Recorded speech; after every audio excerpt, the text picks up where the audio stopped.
Welcome everybody. Did I push the button right? I think I did. Yeah. Hey, Yo, welcome. hello. Welcome everybody to another Thursday, another ATX EagleX gaming tournament, and we got DigiGuard United Varney with us. Is it Varney, right? It is Varney. You guys are whole Easiest way. DigiGuard United. I have a bone to pick with you. You and Digital Gate Studio. I hate that you guys are so the same. I can never like I don't know if you guys talked about it or whatever, but like it gets so annoying trying to remember that there's and you're both teams too. So you're both teams Right. of people with both you have your own podcast and I'm like, God dang it, man. Oh, all right, that out of the We way. weren't originally DigiGuard. We were originally just two guys on a pod, and now we're DigiGuard because we added more than two guys on a pod. So Oh yeah, I didn't know that. I only remember I only remember once you guys became once you guys were DigiGuard, but I didn't start the following people until like a year or two into Digimon. But did you start the channel on Digimon or was it yeah, what's your so backstory? the idea. So we started the podcast because Dan and I were. I was falling down the Digimon rabbit hole, Hmm. and uh, we were like, "Yo, I like talking Digimon. You want to talk Digimon like long and for other people to hear? Because like we got opinions." So we did that. We took like a long hiatus because I didn't realize like what it actually meant to keep up a weekly podcast. Oh And then yeah. we got our boy Mike on, and that's when we started doing it weekly, Hmm. consistently, and Wow. it's been smooth rolling since there. When he came on, I was like, all right, well, we should probably take these and upload them to YouTube because we should show our face so that we can grow. And then we Hmm. are like, all right, if we're gonna make a YouTube, what are we gonna be called? Then it just snowballed. Oh right. That's pretty cool. No, it gets tough. There's like because I sit here and I'm a solo show for the most part, and I struggle with the motivation to get myself to do anything. And then I look at Yeah, like teams like you guys, and I also like what Hyper Coliseum is also a team, and you guys just like motivate. I guess maybe you guys just motivate each other to do it because I just give up sometimes, man. I just don't. You guys are on break too, though. The channel's a bit of a break, little hiatus yeah, because of life scenario for you. yeah. So the idea behind the team was that, or Hmm. more than two people, was that okay? Cool, we have a third, so there's a fallback in case one person can't. And then growing since has kept with that methodology. Now, yeah, we've been on hiatus the last like 4 months because I moved, or two Mm. months, 3 months. I don't Fair. know, timeline, some timeline. Oh, fair Because I enough. moved, Right. new room, Oh, that's exciting. I see fancy the room, purple lights. I love the purple lights. You also are hiding purple the lights. Gundam toys in the background because you're very I excited about know I want them in the that. camera, but this shot it just looks so good, and I Right. can't move this camera anywhere else. The Browns got paired, so I'll get you guys to the gameplay in a second. But I just wanted to go over that we are on a custom ban list today, all voted by the EagleX community. So we get to real quick. We'll talk about it more later since we're short on time. But those cards at the top add 0, and then they decided to unban Greymon X and Shoutmon X4. So we'll talk about that as we go in. A quick break while I get everything set up for the game for you guys.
Anyway, we're back. We're just gonna sit at table 1.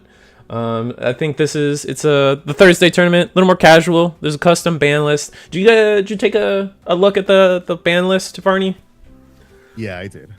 What do you think? I think purple's gonna dominate today, and any Greymon lovers might show up too. Yeah, I mean, I agree with most of the bans. I'm impartial on Ko and Sayo, I'll be honest. I'm half there and I'm half the other way or Sayo and Ko, whatever the red tamer is. Because I'm like, I know it's like super generic and it enables essentially degenerate strategies because you can just use whatever generic level 6 you want. Yeah. But like, we all played Dawn and Dusk.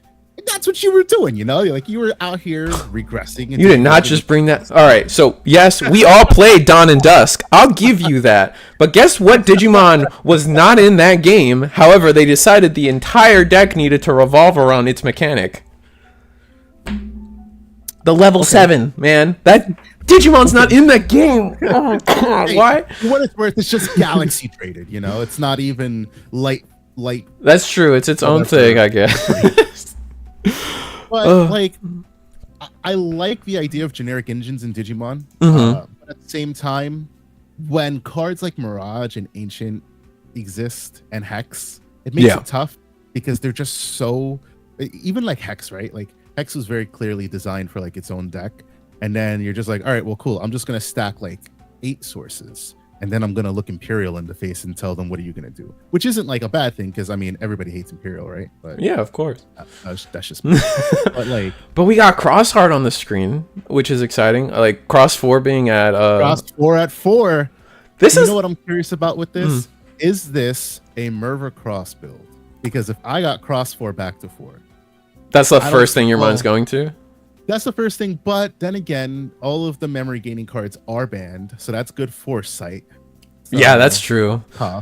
I mean, I feel like Crossheart never got a chance. Like, at least the original version of Crossheart, like, we had it for a week, and then they were like, Cross 4 to 1, Sunrise Buster to 1, Jet Sylphie to 1, and it felt like we just lost everything way too soon. I think we were just so behind Japan that it was like, for them, they were living the format for so long, and then they just axed it for us, which I guess is an interesting. Was definitely weird because I remember looking at BT10 for so long, and I was so excited to play that format because I was a dirty yellow player at that point, and I just wanted to play Venusmon Yellow Hybrid.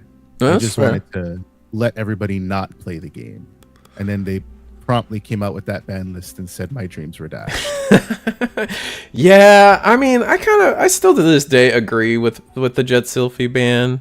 Just because like with that, like, my God. Honestly, I probably wouldn't play competitively if I had to deal with that shit. Am I allowed to curse, my bad? No, you're good. Okay. I'll try to keep it to a minimum. But keep it to a minimum. Like, in PG-13 they allow a couple, so it's like, it's all good. And this is all freeform anyway.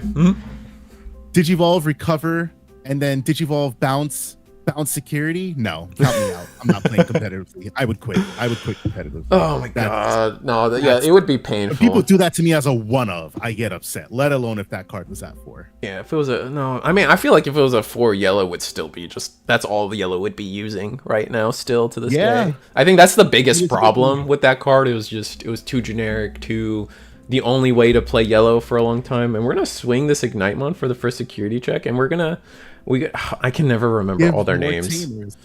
We got Akari, that's the yellow one. Zenjiro is the green one, and then Taiki. I see, that's the problem. I feel like I remember like Taiki. I remember him as Mikey because I think they flip flopped English dub. Yeah, exactly. And then I'm like, for the longest time we didn't know. It's weird because Cross was only I think the first season or the first 2 seasons were dubbed, and then they canceled it. So then there was like two more seasons that just weren't dubbed. So like anybody who like kept up with it was just like, yeah, that's Taiki, because we had to live with the sub for so long. Yeah, but that's the thing too, though. Like, they translated these names, but they don't translate like Matt and Ty. They don't translate Thomas and Marcus, right? Like, no, you know which one's infuriating? Shu Chong. Shu Chong. This Susie. Why is her name Shuchan? Like, I get it, but like the whole show, they were calling her Susie. Where did Shuchong come from? Yeah, I don't. Why is her name Shuchong in the card game for English? Yeah, I don't know. And our it's hard to tell what our this is Michael versus Nui, by the way. Nui on the bottom playing the Crossheart, Michael at the top playing what I can imagine is Lavia, but we were able to find our one of Anubismon, so we're just going to be able to go incessantly wide and incessantly gross for the rest of this game. Black Cross is set up. Who's the Nui? Nui's playing Cross. I'm curious if he plays any aces, because that's the big thing. That's my big thing about Cross. It's a somewhat like I'm not saying it's linear, but like because everything like searches and grabs each other, you're kind of inclined to like not play aces. Yeah. Because you don't really want to bottom deck them, and you also, I guess, generally everything is multicolored, and there isn't really something like, what do you have? You have a green, like yellow, red are the big three. You can have white. Yeah, there's some purple in there. Cross 4, so but you don't have access to a red level, a red ace. We don't talk about red ace. Well, red we're level getting 5. We're getting a good one soon. Eventually, we're getting what is it? The Gallantmon one, War Growlmon. Yeah, War Growlmon's kind of nutty. The War Growl is good. That's like my question. Like, unless you have something to combat this as Cross, it's like, what are you gonna do about this wide board? I mean, do you just go around it? I mean, I feel like that's the biggest thing you do is you can go around it, just keep attacking. But it looks like we haven't found any of our Cross 4s, which is the whole point of playing this deck today, which is unfortunate. Right, exactly. Not even promoting the Sparrowmon. Is there blocker under this Deltamon, or are we afraid of level 6 ace potentially? If we're against Lord Knight, maybe there's a LordKnigtmon ace, but no one really runs that in this build of the deck. Ballistamon is natively a blocker, I believe, and then gives inheritive piercing, I believe. Yes. Yeah, it's been a minute since we played with some of these cards. Yep, but it is out of here because Anubis is cracked. Yeah. What's it? Oh man. Anubis. You know, I'm gonna be honest. I love Anubismon, but I feel like that's a card that should just be banned. Yes. Oh my god. This card and HPD. I feel like both those cards, when you run them in a deck, your win rate when you do and do not see them is completely drastically different, and I do not feel like that's a healthy state for any one of to be at.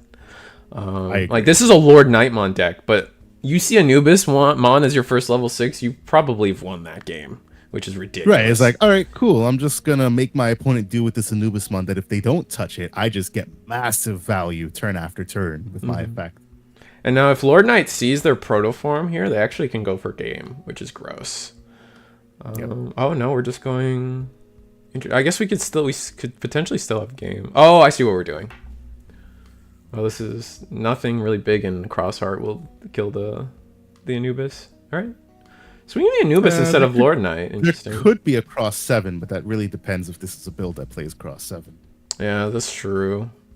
It's just like there's been so much Crossheart support since like Crossheart's relevance back in like BT11 was the last time Crossheart was really relevant. But yeah, no, I don't like. Yeah, we never got. Is Cross 7 the which one's that big one that lets you take all of them from trash? Is that Cross 7? Superior mode. Oh, superior mode. It absorbs the lore behind it. Is it absorbs the digital world in the anime, so it absorbs everything from trash. And just this big monstrosity. Yeah, that thing's intense. Somebody pulled it off on me once, and I was like, damn, that's a lot of sources. It would be a shame if we did Digivolve it. Yeah, right? Oh my god. Oh, Digivolve, man. Condition is literally like infinite. It's funny reading the Digicross condition. Oh man, because it's everything. Like, as long as you don't repeat names, you can go everything, right? Yes. But that being said, no. wrapping up. We're gonna like Lord Knight just took over that game, right? They just saw everything. Crossheart never got the draw. Like Crossheart might just be too slow now, which is kind of crazy to think about. Too slow, but like another problem is also just the removal of decks. Like that's why I say Anubismon should just be banned, because it's just crazy that the card just popped level 5s or lower just for existing. Like, I mean, even Lord Knight doesn't delete, it digivolves, and it's still like, sure, it forces collision. But there's like, still like counterplay there, right? Right. There's some level of counterplay to that compared to just Anubismon pop your board, pop your board. Not even a once per turn is insane. Like just I'm gonna play 3 Digimon by effects, and I'm going to pop 3 of your Digimon.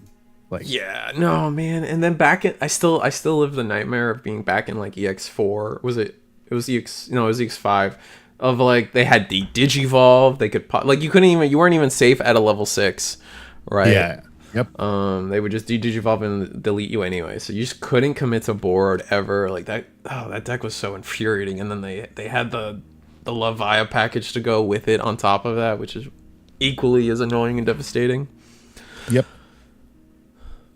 The Cross 4 version of the deck uses Crimson Blaze and Sunrise Buster. X7 version uses Lonke. Oh yeah, no, Lonke is a weird card for me in terms of removal in Digimon. Like it reads like the best yellow removal in the game, but I feel like it gets forgotten about a lot of the time. Mostly because it's hard to fit big removal cards in your deck. Yeah, I think it's very dependent upon the type of deck you're playing. Like Lord Knight, like you're all gas, you're no removal, so you don't even think about it. But like I know for me playing Magnamon, I'm like, well, I don't need to put level 5s in my deck. Not that I don't, but I don't need to, or I don't need to put as much. So how much hefty ass removal can I fit? At one point, I was running like 5 removal options.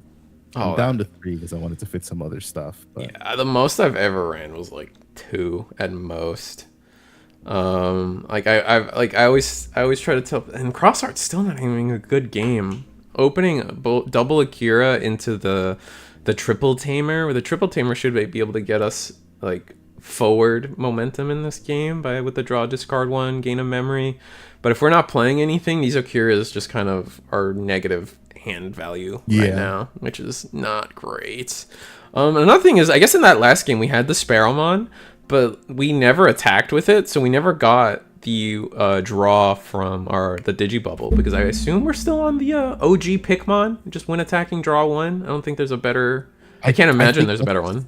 Ross's only egg, I think. Really? Still? They didn't get it? I think, yeah. It's a travesty that they called BT19, I think it was, or BT20, whatever. They was like, yeah, cross evolution. And then they just didn't. In reality, it was Tamers 2.0. And we didn't even get Tamers 2.0. I'm still mad about those decks, man. My heart goes out to anyone still trying to make the Magna Guru and the Kaiser Greymon or Emperor Greymon decks work, man. Those decks, they did not try to make those decks work. Every time I look at those, I can't imagine, man. Damn, one of Anubismon again. Both games, man? Oh my god. I would just flip the table. Oh man. Alright, Pikmon's going in. Oh, the timer's paused? How long are the rounds? Hold on. Let me see if I can fix that. Oh, that's unfortunate. The rounds are 45 minutes. Let me get the timer fixed up for you guys. That's unfortunate on my end. We have currently 29 minutes and 30 seconds left in the round. I'm a little off, but not a big deal. Resume. Stop. There we go. Should work now. How long are we into the... Oh, I see. Timer's paused. In 2.5, there's a new egg for Crossheart, but placing a cross under a tamer, draw a card. I still like Pikmon, though. Yeah, the raw draw from Pikmon's probably just better. Oh, wait. You said BT20. Is BT20... I thought that was 19. Do we know what BT20 is? BT20. I think BT20 is the X set. So I think BT19. BT19 is the 18 is, cross evolution, yeah, right? 18 is the hybrid set. 19 is cross evolution. 20 is the X. The new X antibody X, set. yeah, X evolution. X something. This is like X return to something. the X or something. Over the X. Yes, something like that. Doing some final or some Kingdom Hearts stuff, man. Like, Over the X. That's what it is. Oh. BT20 over the X in stores January 31st. Not for us. We get 2.5. So you just lie. Oh wait, no. I guess that's the Japanese one. Over the X. We'll get it. I think we get it like a week after Nats, I believe, is when 2.5 releases. No, that's EX8. We get EX8 a week after Nats, and then 5 is February. Yes, and then we will World Convergence happens in April, and a week before that is the Starter Decks. And do we even know what's in BT20 yet? No, we just talked about that. No, I'm patiently waiting for review. I want to know if Takumi Kazuchi is going to get even more stupid than it already is. I want to know if they're going to bring Alphamon back into the limelight. Surely there's a new ban list on the way, right? The timeline usually is we get a ban list after... We usually get a ban list like shortly after our nationals, right? Once all the whole national roulette is done, we typically see a ban list within like a month or two. So it gives us time, because I do understand a lot. As much as I love the original BT14 Fenrir and even into BT15 with a little bit of the updates it got, the level 7 Tamagotchi mode stuff is just, I can't. Like, trashing security isn't fun, and just how interactive the deck can be is unfun. But do you think Baumon hits the deck, but do you think that's the correct limit, or should it be something else? Yeah, it's absolutely the correct limit, because the deck is stupid when it, like, literally you can turn to kill just by virtue of having the egg. Like, if you see every piece that God gives you, then that's it. That's GG no re, because you can. Well, maybe you went to church on Sunday. Like, maybe you deserve it. Well, Digivolve, pitch, Digivolve. Yeah, that's fair. It probably should have had a once per turn, maybe like the new one. The memory at 2, and it's just like, oh yeah, okay. I guess I think of it in the sense of like, I mean, what's stopping the deck from moving towards just like running boosts and trainings even more so, and leaning more into that, and so you're less trash focused on your Evo, and you just need to do it for the one time you need to. Well, that's always been the problem with Fenrir as a deck. It's very predicated on its trash. I mean, it's a purple deck, you know. The entire idea, like Lucemon, is I'm going to use my allies and get more powerful, blah blah blah. So for both like the OG spit out 10,000 bodies, swing alliance, and new Takumi Kazuchi trash security on suspend, it's always been predicated on finding pieces, throwing them in trash, and then utilizing them. So for Baumon being limited, or is it banned? No, that one's banned. It's banned. Everything on the list on the side was banned, straight up 2-0, and then unlimiting everything else. Use the new Baumon, which is when you mind link, you can digivolve from trash one time, yeah, because it's once per turn. From trash one time, exactly. So it requires you to play an entirely different style, because you're not able to just be like, all right, let's play some Yugi. Let's send you to 10 and JK it anyway. Yeah, it's like Alphamon, right? Like during BT9, it was just like, oh, I put you to 1, but they have a Darugomon in raising. So I'm just gonna raise, go like all the way up to like 6, and then even if I pass turn on Oryukin, psych, rewind time. It's my turn again. Oh, we got to play Cross 5. What does Cross 5 even do anymore? We're going to be able to finally draw off of these Akiras. I think we kind of messed up by playing Akira back-to-back this game. Especially since we found the I believe that's Darulomon. I feel like you always want to have, like, if you're... I don't know where I'm going with this. I don't remember most of the Crossheart cards other than, like, some of their key functions, but... just Crossheart just hasn't gotten to play this game at all, but at least we're finally across 5. We were able to attack and delete the Dobermons. Can we clear the rest of the board? Is there something in Crossfire that lets us delete the rest of the board? I mean, no. No, right? Like we could go into. I mean, yeah. His best bet here is hoping that his opponent swings and that Cross has a Shadow Seraphie ace in hand. Yeah, that's it. kind of it, right? But like we're suspended, so we don't even have that. Is No, there he an, has a Sparrowmon. Is that oh, or oh, that is Sparrowmon. So Sparrow does give reboot. So we will have blocker. yeah? So it'll have blocker reboot, which is nice. No, nope. I can't tell what that is. If Oh we yeah, that is. if we have a third Akira, and if we still haven't seen Darulumon, I guess is one of our problems, because you could hard play another Akira, play a Darulumon, get rid of the Ghazi, and then you're still kind of boned because if you're not Well, here's the problem because it's a Nubismon that's on the board. It's just like, all right, well, your level 5's deleted anyway. Yeah. and then it's gonna spit out the Ghazi that you just deleted, and then I'm gonna delete one of those two, probably the Cross 5. And Yeah, the Cross 5 has Armor Purge, I believe, if I remember correctly. Maybe it doesn't. Maybe it's Material Save. Oh, there's so many keywords on that card. Oh. That's lame. Yeah.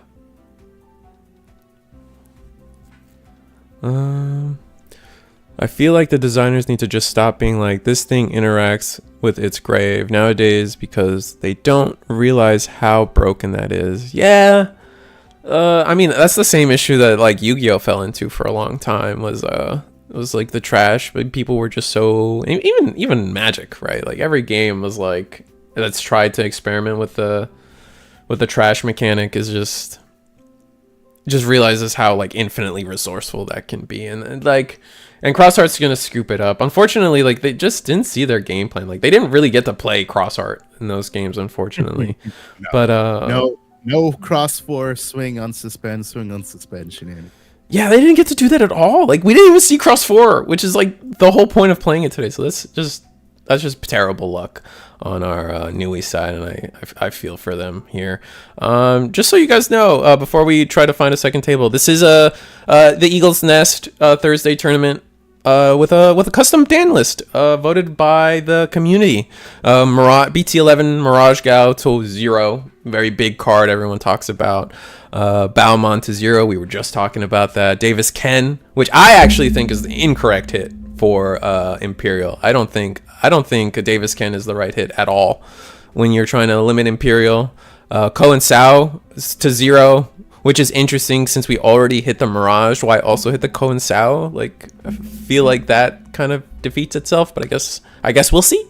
And Gunimon to 0, interesting hit there. Maybe not the one I would vote for, but it's fine. And then all the the 0 cost memories to 0 with the unlimit of Greymon X and Cross 4. Unfortunately, not being able to see Cross 4.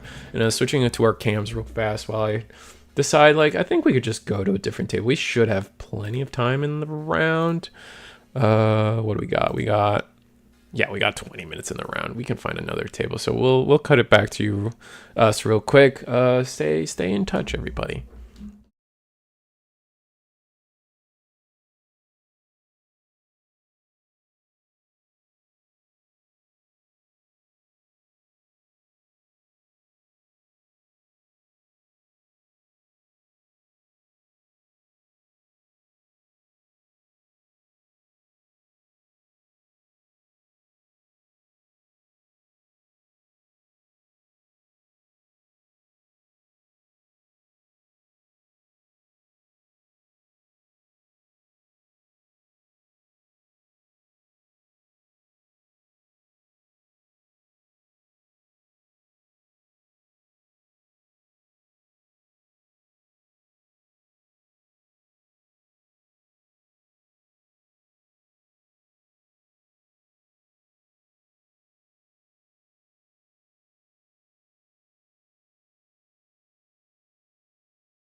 And we're back. This is game 2 of Lucemon versus Greymon. Another deck that got a card off the list, and we were seeing it in the stack right there. The Magnamon X. Anybody that kind of, I mean, I still have PTSD from that Nationals format where Greymon just kind of took over the whole world. Honestly, that weekend, that meta was ugh. And but he's blinged out on his Greymon deck. Yeah, he's got Hades for that's the top. That isn't that the top, the champion 3v3 Black War as well. Oh my! That is the champion Black War, and he just picked up the Evo Cup Greymon. Oh my God, we are in there. There's the Evo Cup Greymon. That's the original Evo Cup Greymon too, right? Like yes. when they, oh man, those are all like super expensive at this point. I can only imagine. I like the Black or Gray, but what's your opinion on Black or Gray? Did you like the deck? Did you like that format? Where were you I'm at? a different player now than I was then. At that point in time, I was an Examon stan, so I hated Black or Gray because anything that could digivolve my big bad evade stack was a no-go for me. Fair. All right, fair. I didn't like that they touched my tamers, so we can relate there. It was the OG tamer hate that we needed, and now it's it's needed again because we got all these hybrid decks. No, I don't. No. Leave the kids alone. This is so messed up what that thing does, man. Oh, I hate Hades Force. Like I'm okay. I could probably say I'm okay with Greymon X coming back, just because they kind of need the speed at this point. But just ban Hades Force. Get that card out of here. That does not need to be here ever. Hades Force was definitely an insane card because my big thing about Digimon is you should always have comeback potential by nature of the game's mechanics. Mm-hmm. But Hades Force, when you had a stack costing 5, was just dumb. Costing 5, deleting all your tamers, and then unsuspend on your turn, delete your guy, trash the security. Oh, it did everything. Like, it did my taxes, man. Costed 7, but even then, I feel like it should have just been an 8 cost. And just be like, yeah, you want to wipe a board? That's completely fine, but you're going to pay to do it. It also, Hades Force also lets you declare a swing. So that should never get cost reduced. It should not have been. Yeah, it was 7 and then down to 5, like you said. Like no, it was just that card's wild to me. I like the Imperial Dual Tamer hit. It steps the deck from stunning piles bigger than Pyldra, but the BT12 pair should go to. Turtle. I guess that makes sense. The source, the indiscriminate source stripping that the tamers give you is probably it's obviously the best of all the dual tamers from that set. I feel like it's insane. I mean, the TK Cody was a D-Digivolve one, so that has potential in the future. But indiscriminate source strip is gross. I think there's a clear difference between like what TK and Cody does and what Davis can can do. Like, even was it the Kari Yoli? Like that one's trash. That one's like what -2K or something. Like that's not even something. It's so paltry. It's like I don't even want to talk about. Not even remotely close to as good. Like even if the Digivolve is busted, but the source strip, because of what the deck facilitates, is just somehow more busted than a Digivolve. Which is just crazy to say. Yeah, it is crazy to say. But even trying to compare it 1-to-1, source stripping 3 selectively versus a -2K, or I'm probably underselling it. Maybe it's 3K, but still, like unless it has to be like -5K for that thing to be relevant. Well, now that you said that, it's even more aggravating because it's a selective source strip on any compared to like other things that would be like strip.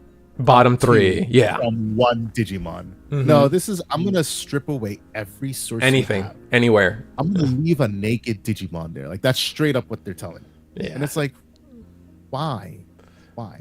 That being said, I feel like the 4s that I'm always like I'm a proponent of, or I want the 4s hit. I think the 4s are truly what allows Imperial to have those ridiculous Imperial turns. Like Play my rookie, raise, Digivolve, put you to 4, but it doesn't matter because I'm about to gain it all back anyway. It's like the same things that frustrate people about Fenrir Lucemon. It almost feels like they also do. So it's like, ugh. But this Greymon, oh my god, this Greymon's board is disgusting. We're about to play, we haven't really talked about the game, but we're playing 7th Divine Cruise. I believe that's what we played. Maybe. No, it's most likely no. It's trigger. So you just Digivolve in Lucy X. So 7th Divine Cruise is triggering from trash. The trash effect is you can bottom deck it, and your opponent has the option to trash one. If not, then you recover one. I think that's what it is. That makes sense. But now we're sitting. Greymon is sitting on Tai Kamiya, and this is the pure black one from BT12. Which war gray is this? I can't tell. That's the BT12 Raid War Gray. Oh, okay. So we have Raid War Gray, so we could potentially attack over the Lucemon. We actually chose to trash a security from the Divine Cruise. But here's the problem. This Lucemon is so sticky, and Black War Gray has absolutely no out to it because what is it? 1, 2, 3, 6 security to the 2 security. That's 2 layers of protection. You just can't touch Lucemon X right now. It's just gonna sit there and look at Black War Gray menacingly. Menacing. I mean, eventually we gotta what's your take on the Lucemon deck? Let's talk about the things on board, right? Like Lucemon feels like you read all the cards and they all feel really strong. Like every one of those cards has a really strong effect. It's either healing you, trashing a security, deleting a Digimon, deleting a Tamer. But like, I just feel like the whole deck as a whole is just overcosted, right? Like fundamentally. It's good that it's overcosted because if it was any cheaper, it'd be a problem. That deck would have been miles better if it was a thing where you get to choose, the player, instead of your opponent. And I think if you got to choose what the effects did, I think the deck not only would it be better, but you could probably make an argument to say that things should cost more when they already cost a lot. But like, for example, you have to Digivolve Lucemon for 5, right? All right, so you do that turn 1, and then you come back, whatever memory. You Digivolve into Lucemon Chaos, and the option for your opponent is either they delete something or they trash a security, let you recover 1. But if you got that decision, you could be like, all right, I want to delete something because I need to delete something, or I can trash 1, recover 1. I think it's like a One Piece. Big Mom was just... trash 1, recover 1. The 7 drop is the conditional. Either your opponent trashes 1 or you recover 1. We actually just raided into the Lucemon X. Because we actually, because of all of our effects, we were able to play 2 ties, and then our Agumon +1. We have so much DP under this War Greymon now. That was just such a bad play though, because like you just he just gets to trash your security for free. Is it once per turn, or is it? It is. I think the protection is once per turn. So if we can go again, which we might be able to, this is going to be for 14. Yes, I believe. You're right. It is once per turn. Yeah. I mean, we still have a ton of security we got to get through, so can't be that awful. Sometimes Varney's volume is a bit low. Maybe I'm just too loud. Nah, I had toned myself down from earlier, so I raised myself up a bit again. Cool. Honestly, 2 things here. 1, Black War X is OP as hell, and 2, Digivolve needs a true counter mechanic in the TCG. It's way too OP. The single most OP thing in the game. Oh yeah, I think a lot of people have woken up to that idea that Digivolve is probably the strongest keyword in the game. Digivolve sucks. Like, I like it as a mechanic. It plays in Digimon very well. But yeah, the counterplay that we have against it is just trash. We have 1 card right now that protects against it, and soon we'll have 2. That's just not enough. And they're both black cards, which is a very... they're both black cards. It's a very Bandai way of... Oh my god. Bandai's famous for introducing a problem and then trying to solve it the next set. Or in a set or 2 or whatever you want to say. But like it gets so tiring when like the counter to the mechanic is in the same color the mechanic comes from. It's insane to me. Oh, we're gonna see Mako off the top of security here. This is probably Black Warriors Gray's game, man. I don't like Lucemon just didn't really get off the ground at all. Not It being able to really depends what he hits in this security. maybe Because anything can be clutch here, like larva. Larva I mean, would it be depends sick, on the cash, but or even Gospel would be nice. yeah. So he's playing a Shoto. Oh, that's game. Oh man. All right. Both a wash. Both games kind of just feel like both games we covered both kind of felt like a wash. So we'll see going forward if we can get anything really off the ground. Let's see. We got 7 minutes left in the round. Just gonna humbly remind. Just let's go to the social screen real quick. I just want you guys to know that this is the ATX EagleX Gaming Weekly Tournament. Today is Thursday. We start at 8 p.m. Sign up and join the Discord. If we ever hit 40, Eagle raffles off a free protoform to any of the contestants. So you don't even have to win. You don't even have to stay for the full round, full time. Just as long as you show up and pay your entry, you and submit your deck list. A lot of people struggle with that part. You get a chance at a pro form. I'm Reese the Squirrel, and this is DigiGuard United's Varney. You wanna plug anything, Varney? No, because we don't have any. We're not putting out any content right now. I don't like plugging when I'm not actively putting out content. But we have YouTube. Yeah, that's fair. Check them out. Check it out. If you We'll haven't. be back Next what? next month. Next month. I'm excited. I missed you guys. So It's I'm a been- watcher. I hate holiday seasons because it's always it's like it sucks trying to like navigate it, both with everybody's schedules and doing content, but then also like running tournaments. Oh, So I'm just yeah. like, this year we were just like, all right, let's just skip it, and we'll get ahead of it. That's We'll just smart. start. I respect that a Engine. lot. Anything in the chat? Oh, I'm already subbed. Let's go. Yeah, Ludion. I almost covered your game, Ludion. I was very tempted, but something in my heart told me not to. Dark Zimmy. I hate Digivolve so much because the TCG has very, very few answers to it, and most of those answers are only temporary. Like Pulsemon is a fantastic deck, but Digivolve ruins it. It causes its protection effects simply don't work because of game mechanic BS. Yeah, Digivolve basically ruined every deck I run, and it makes me mad. Barkney is a purple dinosaur. Barney is a purple dinosaur. Yeah, Barney is a... Barkney? I love you, you love me. My favorite was the Stegosaurus, not the Stegosaurus, the Triceratops, the yellow one. I forget his name, Yeah. but he wore sneakers and they were clean. He was fresh, bro. My daughter started singing that song. I'm like, when the hell did you start watching Barney? I don't even see you watch Barney, so how you know the song? Well, the internet's a powerful place, man. Right. Me too powerful. I'm gonna start feeding her some Digimon. Yeah, dude. You're on Frontier. You're watching Frontier. You said right now, like, Yeah. you could get her on that. We're all for one world or whatever. I think that's how it goes. But the intro how to the song goes. It's like it's in my head, but at the same time, I'm like, how does it go again? yeah. All right. Before we embarrass ourselves with singing, we'll go on a break. I see you guys for round 2. With only 5 minutes left in the round, so it shouldn't be too long. Bye bye.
And we're back. We're at table 3. We got Ludion, famous judge. I think everybody pretty much, as long as you know, keep up with the judge scene, you know who Ludion is. He's pretty all over the place. He's got a resume to back it all up. I think he passed his test, so he's not a ex cop like Varney here, who's a little fraudulent, I would say. Varney, I am absolutely an ex-cop right now. when are you taking your test, or why haven't you taken the test yet? Just busy? Yeah, it's like I get it. I don't disagree with the decision to have people retake the test because Absolutely right. you shouldn't have to re-up on it. Mhm. But like at the same time, it's super annoying because I didn't have time. I don't have time. Yeah, and slots are limited. Slots are limited. Yeah, exactly. Because for the record, I think. Go ahead. Died for this. I'm just like. Because and we got Grand Gallantmon versus, it looks like Ludion's gonna be on Greymon Hybrid maybe or Red Hybrid. I want to guess Greymon. Oh, it's Omni-DNA. No, Omni Turbo. Let's go. Oh, being put to 5 is like everything we've ever wanted. We're gonna be able to take the Greymon. I wonder where this deck's gonna be at. With after World Convergence in the starter deck, they keep saying that the World Convergence accompanying starter decks plus the set itself will be very DNA focused, right? Or at least there is the potential to DNA with them, which we have no idea what that means outside of we have an Omni-DNA deck, so maybe that's getting supported. I'm sure it's gonna have something to do with those dual tamers that we saw in the leaks. Which, speaking of, in an hour we get the new stream. Oh yeah. I forgot about that. This has been a busy day. Marvel Rivals came out. We got a bunch of Digimon TCG news. Because it's a Friday in Japan. Oh, right. I keep forgetting about that. The time zone things are such a struggle for me. Like I'm trying to figure out if we can work with Digiburst. Yeah, Digiburst to see if we can stream one of their Oceania events, because Oceania struggles to have content sometimes, it feels, for their tournaments. And just dealing with people on a different time zone on that, like, because they're like a direct 12 hours different from us. Or no, who Japan is 12 hours. Almost exactly. I think they might be something like 8 to 9 hours ahead. Oh, okay, yeah. So they're 12 hours ahead of us. So it gets like morning. Yeah. And we're gonna hard play the Greymon. Oh, that's for like 6, right? After no, more than that. Yeah, shenanigans are happening. And then we DNA. We don't even bother DNAing, I bet. I definitely wouldn't, because you don't have the tie tamer to let you swing. Oh, right.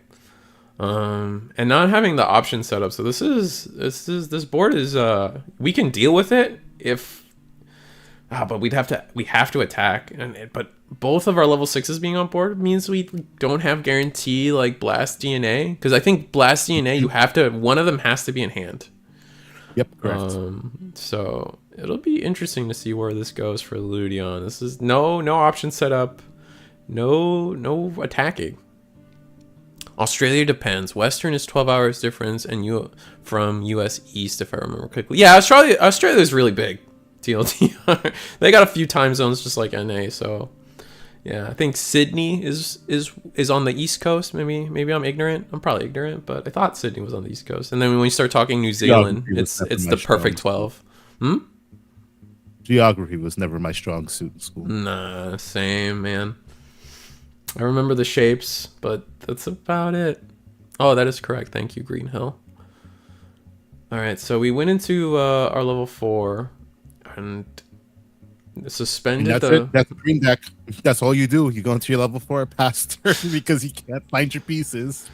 It's so crazy. I still don't understand how green and red are that cursed. Like, red's a little bit better off now, just because that Koromon is insane. I think Koromon is the best Digibubble in the game.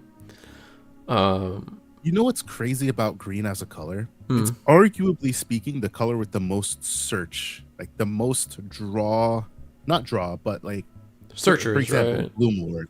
Because you had Palmon, you had Mimi, yep, and then you just had raw draw power, right? And then playing out one off of effects to play more search. Like there is just so much that you can do in green, and I feel like it's just a brick. Like it's red levels of brick, and red is understandable, but green, I just feel like you don't have any excuses.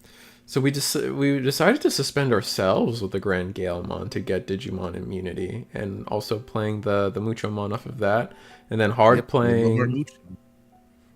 This is an interesting way to go about this turn. Why not? Why not get the unsuspend and attack into? I guess we don't want to attack. Period. We're just scared of the Omnimon in hand. Yeah, that hurts a lot. There's also possible he's missing the Zafagamon, which would have been really crucial because he already had the shuttle that lets him end of turn do shenanigans. Right, and we're just gonna raw DNA in hand for free. The fact that DNA is free still gets me sometimes. I always hated that. I always hated that. Like I get the original intent. Like I understood. Whoa. How did? Oh no, he didn't get immunity because that's not the right Grand Gale. Is that the? I still don't remember which one's which, but I just remember one of them gives immunity. I believe EX7 is the one that plays the Digimon out, but I showed them. Oh, and then we hit into an Animo insecurity. What is the effect? We can't get rid of the Omnimon with that effect? Oh, we just have game. Never mind. Does he get to unsuspend? Is the problem. Yeah. Damn, Alter B for game. GG Nori. Oh no, it's not game. It is game. Okay. No, it is because we did trash 3 security, 4 security. I thought maybe we couldn't have the final attack, but we got through it. Oh, that was gross. Not even needing the options there. Damn, that's crazy. I've never seen an Omni deck go that hard in its first like 4 turns. Yeah, I mean, but like Grand Gale had to give him a lot of memory. I think we started off like just hard playing the Tamer, and then all we really did after that was Evo into a level 5. Like we just didn't play our game at all, which is back-to-back around. Seeing that is a little unfortunate. So I took Zafaga to locals, and I promptly got mollywopped with it. And I said, all right, cool. Heard, you're getting shelved until I get access to Medieval Gallant. Oh, that new one, man. I'm on. I feel like maybe this is probably not a hot take anymore that it's actually out and people are experiencing that card. But I think that card's like the next Death X. Or maybe not Ruin Mode, because Ruin Mode's got some different shenanigans happening right now. But that card, you just play Medieval in any deck, period. You really could. It's just crazy because you can hard play it for 7 and then still get effects. Like, play it, suspend stuff. Suspend your opponent's stuff to make it your play cheaper. Stuff. And that it's just like, it's such a good card. And then I love it because of Imperial. I'm just like, haha, hey, you want to play a Digimon off of Davis and Ken? I suggest you think twice, sir. Think twice. Oh yeah, no, that card is nasty. Oh man, I can't imagine what that card's gonna do in the future. Just the fact that you can suspend your opponent's stuff and then attack into it on its own baseline is good because of Vortex, and then like you said, on top of that, not only that, but then you also are deleting something based on the amount of suspended bodies. I think it starts at 6k, and then you gain like 3k per suspended. It starts at 8k. It starts at 8k? If you're playing it by its effect to suspend or to reduce the play cost for 4, you're popping a 14k. On its own? On its own, yep. Oh my god. And then you get to swing into that. You get to swing into something. Oh my god. Just like... And then they won't be able to play by effects, which is kind of funny enough. Something we're running into. I agree with Greenhill. It's such good mother support because of the Shoto. You can literally drop this, suspend stuff, swing, alliance. So you can clear boards between this and mother. Like, oh, and then you get the piercing. You have the my god. Oh, that gets so gross. Checks. Please, piercing, unsuspend, blocker. Jesus Christ. Oh, that's insane. Well, Grand Gale is actually going to be able to go into at least a Digimon line in the back. Ludion's hand must not be great because our only play was not even a rookie in the back, just a Gabumon in the front, putting our opponent to 3. Not a great look. And then, never mind, Grand Gale is also struggling to find pieces, having to hard play this level 4 here. Which Digibubble did you choose when you played Grand Gale a little bit? I went with a 3-2 split. I prioritized the gain of memory. Oh, okay. One that when attacking you suspend a Digimon is very useful. That's what I felt. I felt like the when attacking suspend a guy felt like the best one when I was looking through the deck. The funny thing is I don't really use it to suspend my opponent's Digimon. I use it to suspend my Digimon so that I can get effects for suspending my Digimon. Okay. Like there was I can't remember the exact situation, but there was a situation I needed to do it with a Muchomon because I think Muchomon is when an effect suspends this Digimon, you get to give a 4K or 2K, something like that. So that's why I really like Muchomon in the deck. So I use it mainly because of Muchomon. If it wasn't for Muchomon, I'd probably just play 4 of the memory gaining egg, call it a day. Oh man, and this is why I hate this Gabumon. I hate this Gabumon and Agumon. Like, just you search the top 3 and then you just put everything back to the top. If if you ever whiff with this Gabumon on a search, you just know it's game over for you for the next 3 draws. It's so I do hate that, yeah. It's so bad. Like I get I get the intention. The intention was like, oh, now you can set up your draws for when you do the Digimon or the DNA combo trick that they were introducing in EX4. But that just doesn't work that way, man. Machinedramon, it should have let you put the top or bottom. Absolutely. I absolutely agree with that. I don't know why they were hesitant on giving this deck that a capability.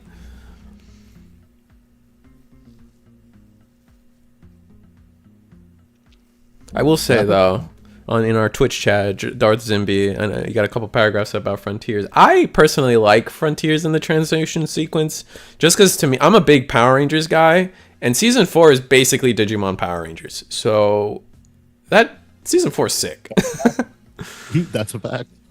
We're gonna promote the what did we on Grand Gale side? We promote the Rapidmon, and hopefully we can go into Safaga, clear this board. Now's better time than any to clear an Omni board.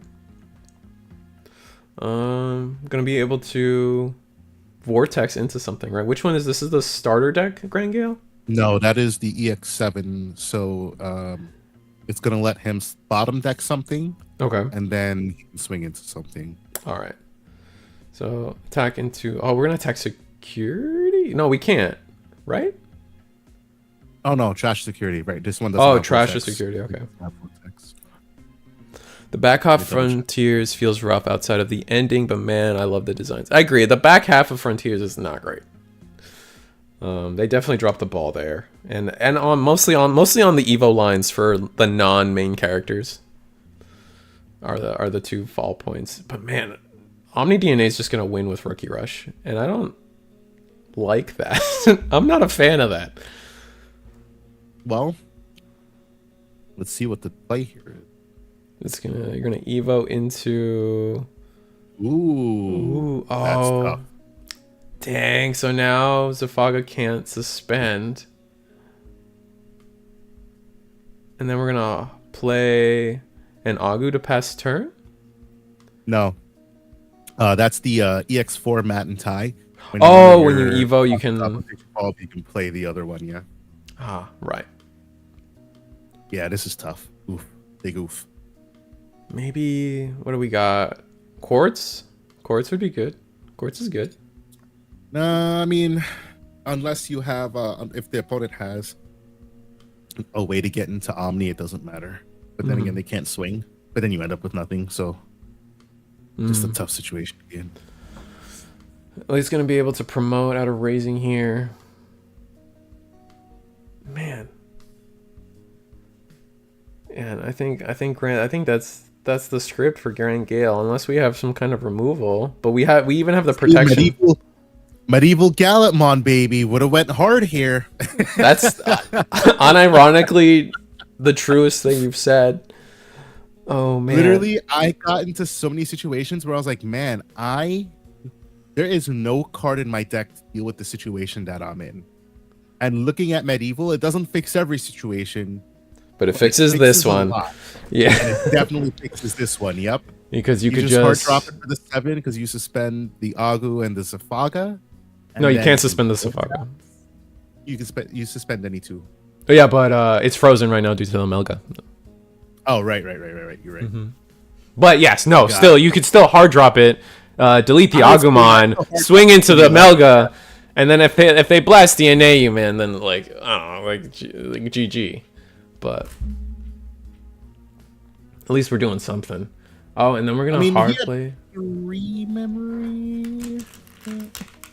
We're gonna we're gonna hard play the Grand Gallantmon and suspend it off its own effect to play was it Terramon to unsuspend the Grand Gale and I guess give it blocker. So not giving Safaga blocker is interesting. I wonder why that would. I wonder why we would do that. I believe the effects are 2 separate effects, but let me double check. Oh, giving it blocker and then oh, maybe it's give it blocker piercing and then unsuspend a Vortex Warrior. I see what you're saying. Yeah, I believe that's what it is. One of your Digimon gains piercing blocker. No, it is. That's nope. You're right. It's 1 full effect. So, oh, and we just attacked into a Mega Gargomon, suspending both the Melga, and then I guess we just say Agu and Melga can't Digivolve, which is huge. Hey, you don't want to block with the Gargo. Not at 12. Maybe we're bigger. Oh no, it was an Agumon that attacked. Oh, then okay. then oh man, yeah. So now Melga's just frozen. And can't Digivolve. That's the most important part. No Omni shenanigans off of that. Mm-hmm. Where do we go? I mean, with 7 memory, we can still do some stuff. We could probably play. We'll play Agu. Play an. We could easily like play an Agu. Hard play the BT17 level 6s that get us places. We have so much memory to work with.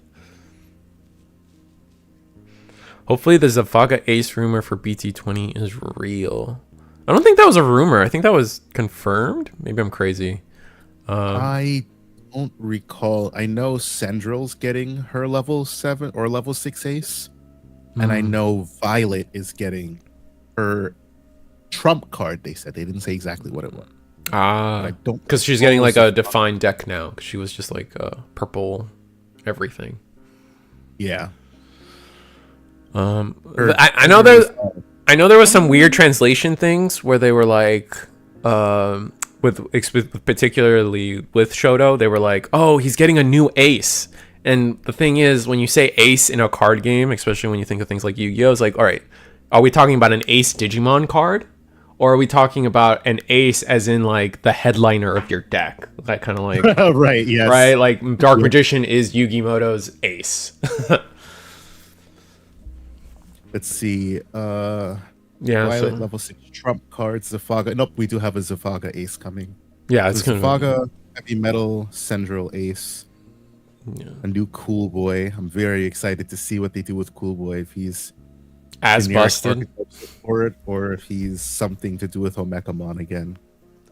I could see it being X antibody support once again. We haven't gotten to see what.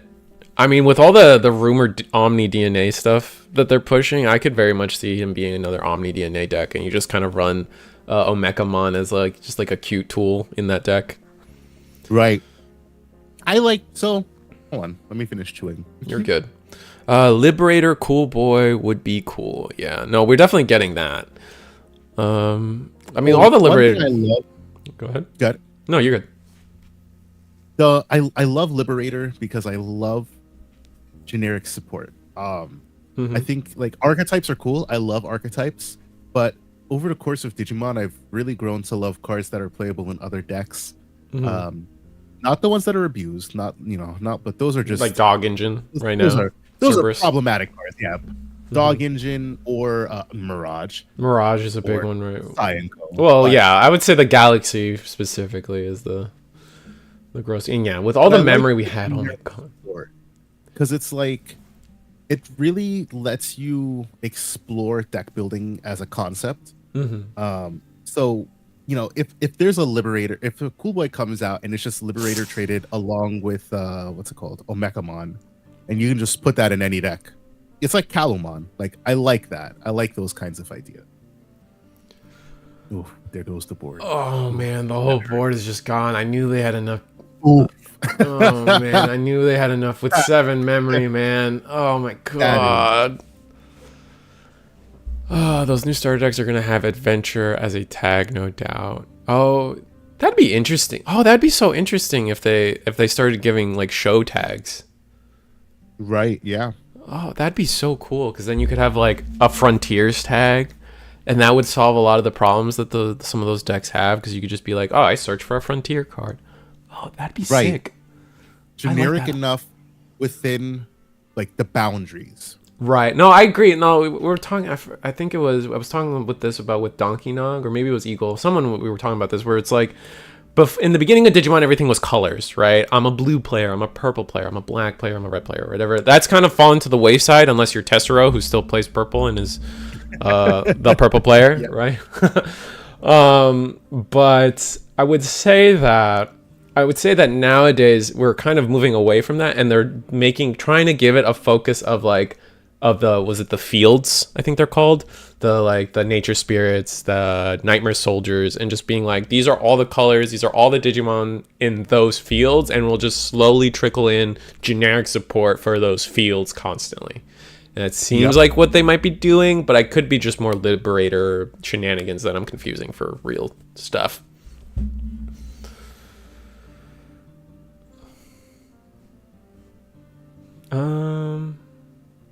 Yeah, it's speaking of Liberator, it's Grand Gale's turn, but I don't see them going to be able to make much headway. This is the Grand Gale that, again, the starter deck one that's going to let us play Digimon, but that's just not what we want to be doing right now, unfortunately. And then go into Sephagamon for 3. Suspend things, attack into Omni Ace. Are we bigger? Oh yeah. Oh yeah, we gain plenty of DP. And we have immunity, right? Or no? Do we not have immunity? You have immunity for the turn, yeah. Got you. There's a 2k buff, and then something, I think, did you evolving into that Gallantmon buffed him? I could be wrong.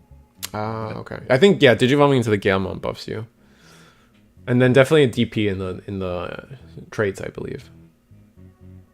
Or is it memory? I don't know. I don't fully remember all these cards, unfortunately. But gave itself 3k in immunity. Yeah, the immunity I remember. So now with immunity, you just attack into the Melga, right? Just clear the board. That is definitely what I would try to do. He was big enough to swing over Omni Ace, so he should be big enough to swing over another Omni Ace if it comes out. But the problem is that lovely miraculous Knight card sitting back there. Even if he swings, they can just prevent that and get the Omni out for free. Mm-hmm. So then they'll need to person playing Dextermon will need to do some shenanigans to then get rid of the Omni again. Yeah. I'm gonna get the Amino and I don't know what that other card is. Is that another Sephagamon level 6? Yeah, that's exactly what it is. That's the star. That's the no, that's the SAT one. That's the EX SAT one. Yep. Mm-hmm. But it's gonna be interesting to see, because we're doing this off of Digimon Liberator, which I don't know if you have a preference. I prefer Digimon Liberator over Vortex Resonance personally. I think Digimon Liberator is just a better generic card for all the decks. I think it depends what you're trying to do. I like Vortex in Central. It's enabled me to do some plays I wouldn't have been able to do without it. But I think for Sephaga, I think Liberator is the better card because you generally want to have more Digimon on your field. Not that Central doesn't, but Central can facilitate it in its own ways. Sephaga doesn't really. So that's fair. I didn't consider that. I just like the fact that Digimon Liberator lets you play these tamers. It's just another way to play these tamers, and you need the extra bodies anyway most of the time. But now we should hit end of turn, and I'm shocked we tried to go for the Greymon instead of just going straight into the Melga here. It's a case of having to deal with Miraculous Knight. Yeah, that's fair. But if they have it, right? And you have to try to clear this Melga now, and if they have it anyway, then you just give up. I feel maybe that's crazy. You're not wrong. And then these searchers are so busted. These searchers and these level 4s in Liberators make me so jealous. Did he just put those in the trash? No. It's all of them except the Agumon. Agumon is a travesty or tyrant. Is it? No, yes, the Agumon, because he should be searching for a Tyrannomon and a Liberator, but he searches for a Ryutaro and a Tyrannomon. It's a travesty.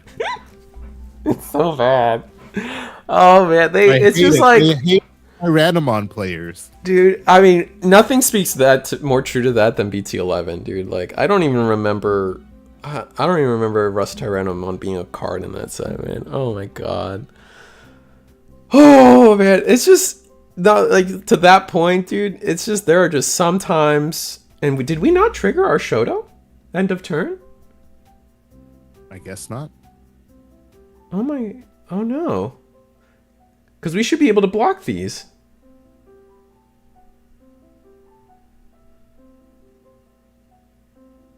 Huh. Interesting. Alright, that's game. Yeah, we should have been able to block. Huh. Did we just forget the Shoto trigger and we passed turn? I think we should have been able to... We should have been able to get the unsuspend and get blocker at least. But I guess we didn't do that. And we could have even... I still think we could have attacked into the Melga just to see what happens. So I think we just fumbled on the end of turn trigger and just completely forgot about it.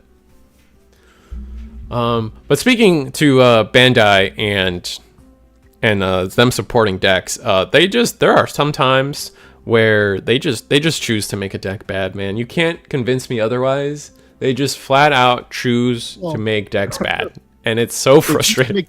Bad, and they choose to make decks busted. Because when I read Baumon for the original Fenry, I was like, why is that not one's your turn? Why is that? Why does Baumon do this? And why does Fenry literally say, haha, it's your turn, but psych, no, it's still my turn. Like that, like I'll forever be okay with that. It was so heavily pushed. It was pushed. It was absolutely pushed. However, I will forever be on the record saying that the Fenrir Lucemon mechanic of extending your turn past the 0 of the memory gauge is actually a double-edged sword and an interesting way to balance a deck. Because Digimon for a long time, and should always be this, I make a big play, and because I make a big play, it takes a lot of memory, and my opponent has to play with more memory to play with now, right? What you run into problems where, like, I remember very well, Black War Greymon BT11. I'm gonna go into my dinosaur. I'm gonna Hades Force, kill all your tamers, suspend, attack, unsuspend, trash your security, delete your Digimon, and then you're like, oh, by the way, you're at 1 memory after I deleted all your tamers, and you're like, what? What am I supposed to? I'm not playing the game anymore. I'm watching you. But Fenrir forces, at the very minimum, I get to play the turn at 3, regardless of what you did. I get 3 memory, and that's at least the start. I would like to think of, like, the idea of, like, well, at least I get to. You made your big turn. I get a chance to make a big turn somewhat. Like, you can't choke me to 1. So there's something there. But there's 16 minutes left in the round. We're gonna go to the break screen, but I will try to find us another match real fast. So see you then.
And we're back. We're at table 2. We're versus. We got looks like an interesting Magna X armor list versus purple. Looks like purple base Dextermon. What's your take on the black base versus purple base on Dextermon? I like the consistency of seeing my tamers. So I have an inherent bias towards purple because I have 8 AGs compared to 4 Kosuke's. That's fair. That being said, I really like Ben's list. I haven't gotten to play it yet, but I like the idea of, even though you might not have 8 Kosuke's, having access to the Kosuke and the Marvin, which effectively gives you, the more tamers, you just don't have one that's named. Because I like the Dorumon protection for 1 turn. I found that a lot of times I don't actually care about, the deck stuff and trash. What I really wanted was just something to be unaffected for the turn. Right. So I like the Dorumon base for that. No, that's fair. I mean, that will always be the big argument for Dextermon, right? Is like the black just does give you the utility, it feels like, and it allows you to like just kind of cement like your game plan more often than not, especially because it gives you access. Like that Agumon is crazy. Like if you actually like get at a game where Kosuke's on board and like, or in the loop, and you have that Kosuke Agumon just gaining you memory just for on mind linking. You gain a memory and draw a card, kind of like you can reanimate it whenever you want because of Doru Gray. It's such a good card. It's so good. And then like things like like the Megadramon, I think is insane. I guess you can still run them. I love Megadramon. Okay. And I played it in my purple base list. Okay. And then that's what made me want to switch to black base because I went to Digivolve with Wisdom and realized I couldn't Digivolve into Megadramon off of Wisdom because I'm a purple Digimon. Yeah. Or you have to go into a purple Digimon, I think, or is it? Right. I forget which way it goes, but either way. So. No, that's a struggle, and I think the Airdramon has its merits too. I think the Airdramon being able to put Marvin under and then gaining just out of nowhere, you can just be like, all right, cool. Doru Gray, reanimate Airdramon, stuck in Marvin, and Digivolve something. Yeah, and now, oh, by the way, collision. Go again. Yeah, exactly. Oh my god. And then when attacking Digivolve as well off of the Megadramon's so sick. That card is disgustingly Megadramon, I always knew that card was freaking goated. And I was glad when it started skyrocketing in price because I got mines for like that's how I feel about Digivice Koji. I got when those Digivices first came out, the Kojis were so cheap, and I'm a Koji stan. My favorite character, my favorite Digimon, everything. So I was like, all right, I'll pick these up. They're really cheap, like for what I think they're worth. And then like BT17 comes out, and now those Kojis sit at like, I think they peaked at like 250 or something ridiculous. They went up so fast. It was so crazy. The Kojis got ridiculous. They're not even textured, man. I don't. I know it's a travesty. Bandai sometimes, man. And like, we've been getting such pretty tamers, and then in BT17 they just decided, you know what? Or no, BT18 they decided, the tamer focused Digimon series, box stoppers. Great. Forever crying. All right, started like Magna the hand. Oh, we get the Cracker Fang. There's only one. That's so good. Oh my god! And he already has it. Yeah, he must have. There's no way you don't take it because the timing still works out that you could tuck that same AG, right? Yeah. Yep. Yeah, because Ukomon is when you raise and then you proceed to start of main afterwards. Yeah, that's some ridiculous timing. He could just hard Digivolve in the decks here, but yes, keep in mind that there's a starter deck Magnon in a Law's hand. So whatever you do, you probably just take the swing. Yeah. Oh, we're gonna go Gauzy to stop the boost. Okay, but do we have a way to choke to 1? Maybe Evo into a Dex for 2. Pop out the AG, gain him. Oh, we're gonna go for 3. Okay. Huh. Interesting. We must be stuck on 4. Like our 4 situation must not be great. And then we're gonna unmind link, put our opponent to 2. But with the training and the raising, Like, we should be fine. I mean, that Vmon obviously means we're probably playing into the Imperial DNA, or was it, what do we call it? Pyildramon Magnamon X armor variant or something? There's a lot of words there. No, because it's just a generic good searcher because it pulls the Davis, which you play, and you would play that regardless of... Even though the inheritable is kind of wasted? Yeah, exactly. Oh, because okay. you only care about the search. Fair enough. The search is so good on it, being able to pull any free and a Davis. That is generally your searcher of choice. I play 4 of that and 2 of the starter deck one. And I only place 2 of the starter deck one just so that I have an extra means to search if I need to. But realistically, I could forego that and do something else. Okay, interesting. So he bounces the Gallantmon. Right, because we want to use our memory boost. I was gonna say, like, I don't think we could, like, I don't think, like, it depends on how we want to play out the turn, but yeah, bouncing the Gazi means we use the boost, but there's in no world do we bounce the Dextermon back to hand. Like, that's kind of where we want that card, is back in our hand anyway. But do we have a way to get rid of this? I mean, you say that, but I don't want my opponent to get into an easy Dorugora where they get to force collision. And that's fair too. Shenanigans, because you have native blockers. So even though Magna X is unaffected by tamer off the top of security, so collision lets them do kind of whatever they want to do with you. Oh, that's fair. Oh, but the only thing we're gonna do with this memory is search, and then we get to at least search into nothingness. Yeah, we at least get Magna the X that run a Hammer Spark. Oh my goodness. Well, there's a reason it's at 1, man. Every blue deck was running it. It's a problem. It was crazy. It was everywhere. I'm not bitter. You're bitter. All right. Let's see what the situation. Do we even have armors in trash? No. So this is just a vanilla Magnamon. So we can just... We took the Doro Greymon, right? So we could just mind link AG. Digivolve the Doro Grey, swing, force collision, Dorogora if you have it. Like, he probably doesn't have it. That's probably why it's taking so long. But I mean, there could be a Zudo Ace. That's totally a thing that could happen. But all your effects proc beforehand. So if we trash anything, that could get us there too. Proto, there we go. Proto for 2. Or Proto to do this for 2, rather. Do we play the Dex level 5? I always feel like the Dex level 5 is the worst one. No, I definitely had situations where I really wanted it. I love the end of attack, being able to get the unsuspect. See, here's the... Oh, yeah. The end of attack is really good. Oh, my goodness.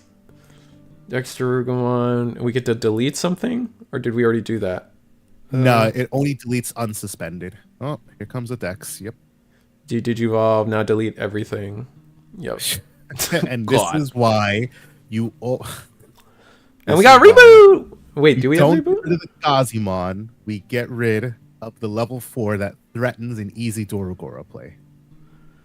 Yeah, you're right. That's fair. No, well, to be fair, if my mindset was like, oh, we were going into Magna X that turn, that was the big reason we would use that memory. To use that memory solely to just play another rookie felt wrong. I think Magna X players get caught up on trying not to pass over a lot of memory, and I think that is the absolute wrong way to play the deck. I think you Digivolve 5 and say, all right, cool, can you deal with it? And if they can't deal with it, you plus off of that. You save your resources. Like, Digivolving off a mental, great. The Gallantmon is there. We don't care about Gallantmon. You bounce the decks back to hand, and then if you were going to go into Magna X, you just pass over to 4 memory. And just let them... just sit on your immune body that probably they were not going to be able to deal with it on the memory given.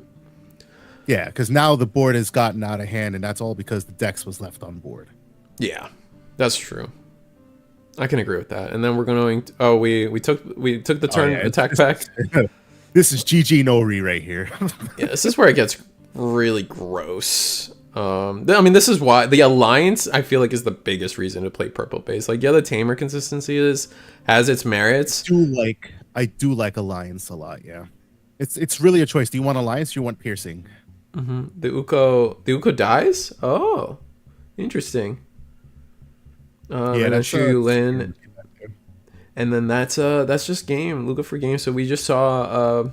Dexteruga take it back to back against oh, this is an interesting Magna. Oh, he was looking for Magna X, couldn't find it even after all those searches. Oh, that's unfortunate. Yeah, if I didn't, so like in that situation, if I didn't have Magna X, I'm not gonna overextend to try to find it. I'm just gonna try to set my opponent back as much as possible while I try to set myself up. Right, and that starts with bouncing the level 4, right? I could see, yeah, because then you don't have the memory. Yeah, I didn't consider like the digivolving memory. He was only going to go to 3. He had a rookie in the back, so he'd have to digivolve for 3 again, unless he had the 2-cost digivolve. But there's no way that you get into the Doru Gray and keep turn. Yeah. So like you're kind of okay, and it, you know, it's a case of if they have it, they have it. But yeah. But that guarantees you, if they don't have it, a play where you don't instantly lose. Whereas here, they kind of just instantly lost because of the way everything was set up. Yeah, I see that. Yeah, that makes a lot of sense. Yeah, let's go to the. I just want to remind everyone before we go on break, we got like 5 minutes left in the round, so not really worth trying to interrupt a different game. But this is the Eagle's Nest Thursday tournament with a custom ban list. The custom ban list is on the screen. We decided, voted by the community. I say we. It was I didn't vote, so I wasn't represented.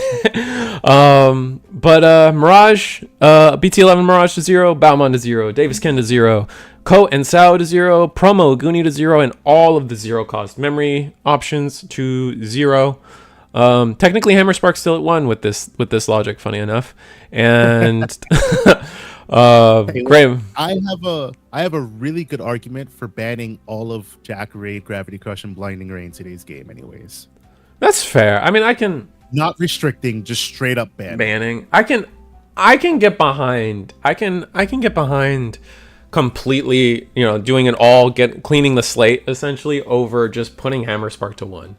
I mean, I'm probably just bitter, but like putting Hammer Spark to 1 just felt so off and wrong. Like I don't understand. Like at no point was 4 Hammer Sparks in a deck like even done realistically. Not recently, yeah. Not recently. Not since like Ice Wall to 4, right? And my camera. Ancient, I think the big one was Boff, Ancient Boff or whatever.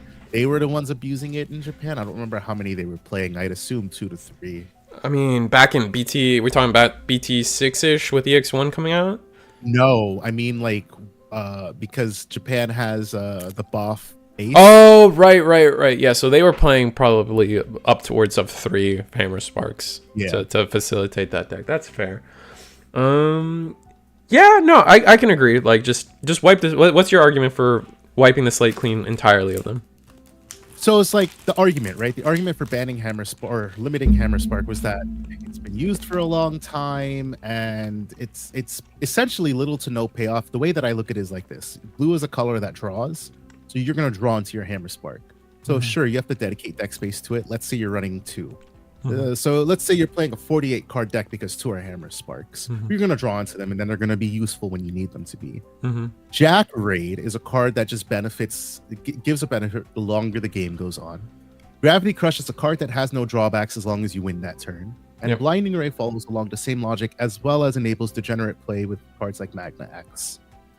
I mean, beyond that, Angelomon Ace, Angelomon Ace, Dynasmon deck, like it's sure it doesn't abuse it, but it doesn't mean it can't, you know. No, yeah, I think Blinding Ray in particular over Gravity Crush is we're finding they're developing cards in a world where, we're developing cards in a world where Blinding Ray is no longer a downside; it's a mechanic. right, exactly. And the memory gauge in Digimon is what makes the game fair, and anything that abuses the memory gauge is generally speaking something that gives an unfair advantage. Yeah. And that's why, you know, Davis and Ken is a pain in the ass because you get to gain the memory back when you digivolve and do shenanigans.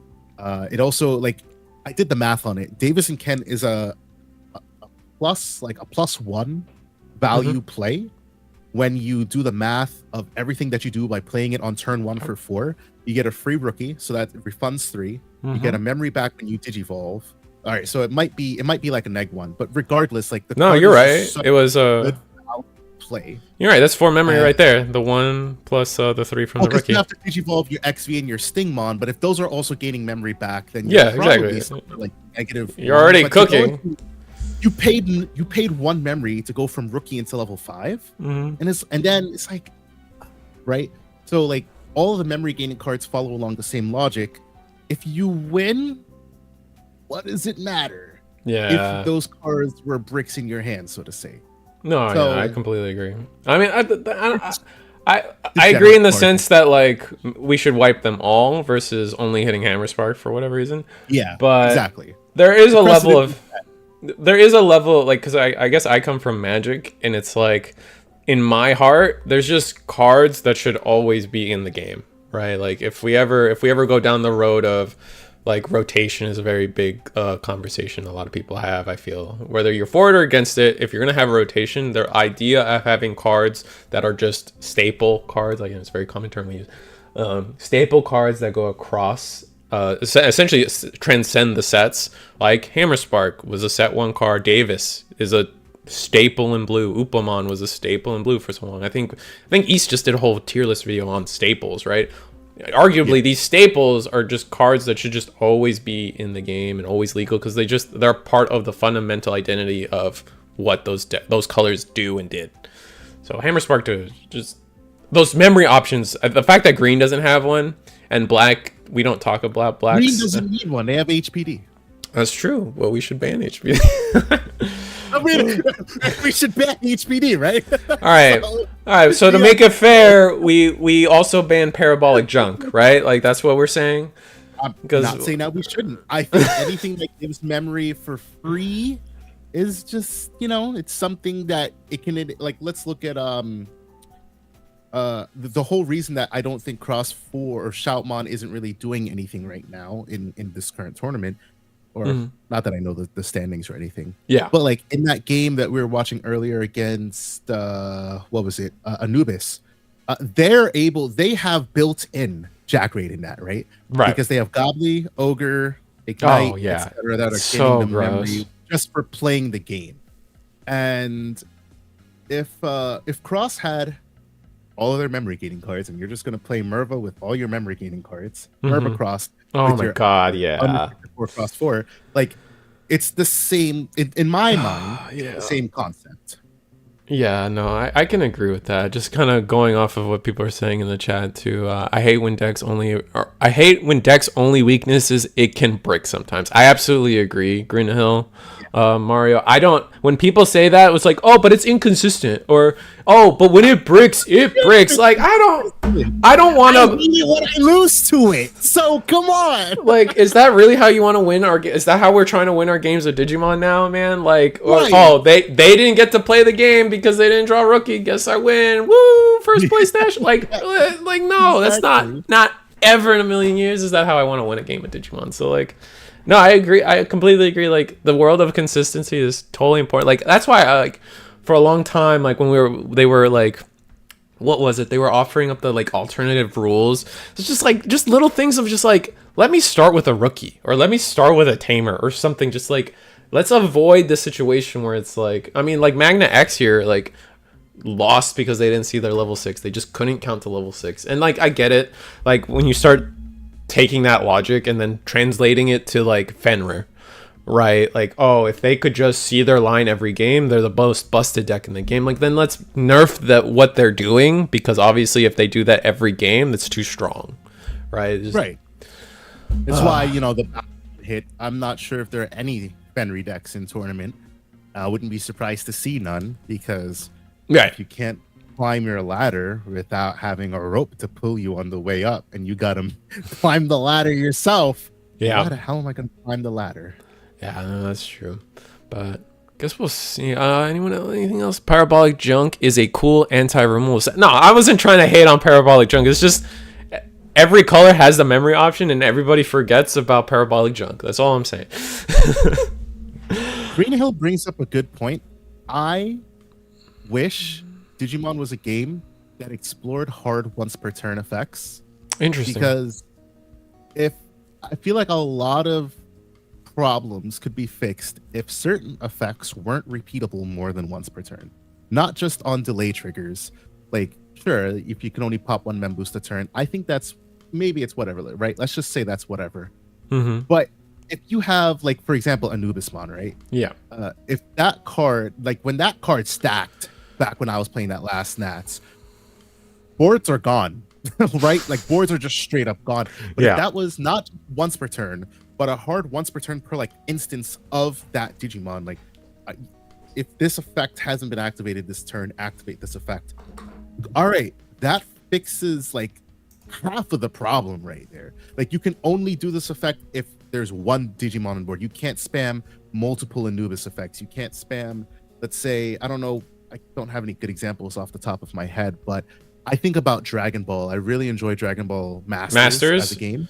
Oh man, And I don't had a know. lot of issues. Side tangent, right? Now that you've brought it up, I know nothing about Dragon Ball Masters at all. Zero, zilch, nada. I know more about Fusion World because it's the newer one. I will tell you, I went to Bandai Card Fest back. What was it? When did it happen? It was a few months ago. It was the one in Dallas. No, the one in Dallas. Dallas. September. It was in September. Okay, so that one, I watched all the finals. Masters was really fun to watch. Oh man, was that just a cool finals. Like they were doing something every turn. Every turn, they were going back and forth. Very exciting stuff. Like Masters is a fun game to watch. That being said, round 3 is up. We'll go to the break screen, but we'll be coming back shortly. Well, I just got to get everything set up. See you then.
And we're back with I decided to just stay at table I believe table 2.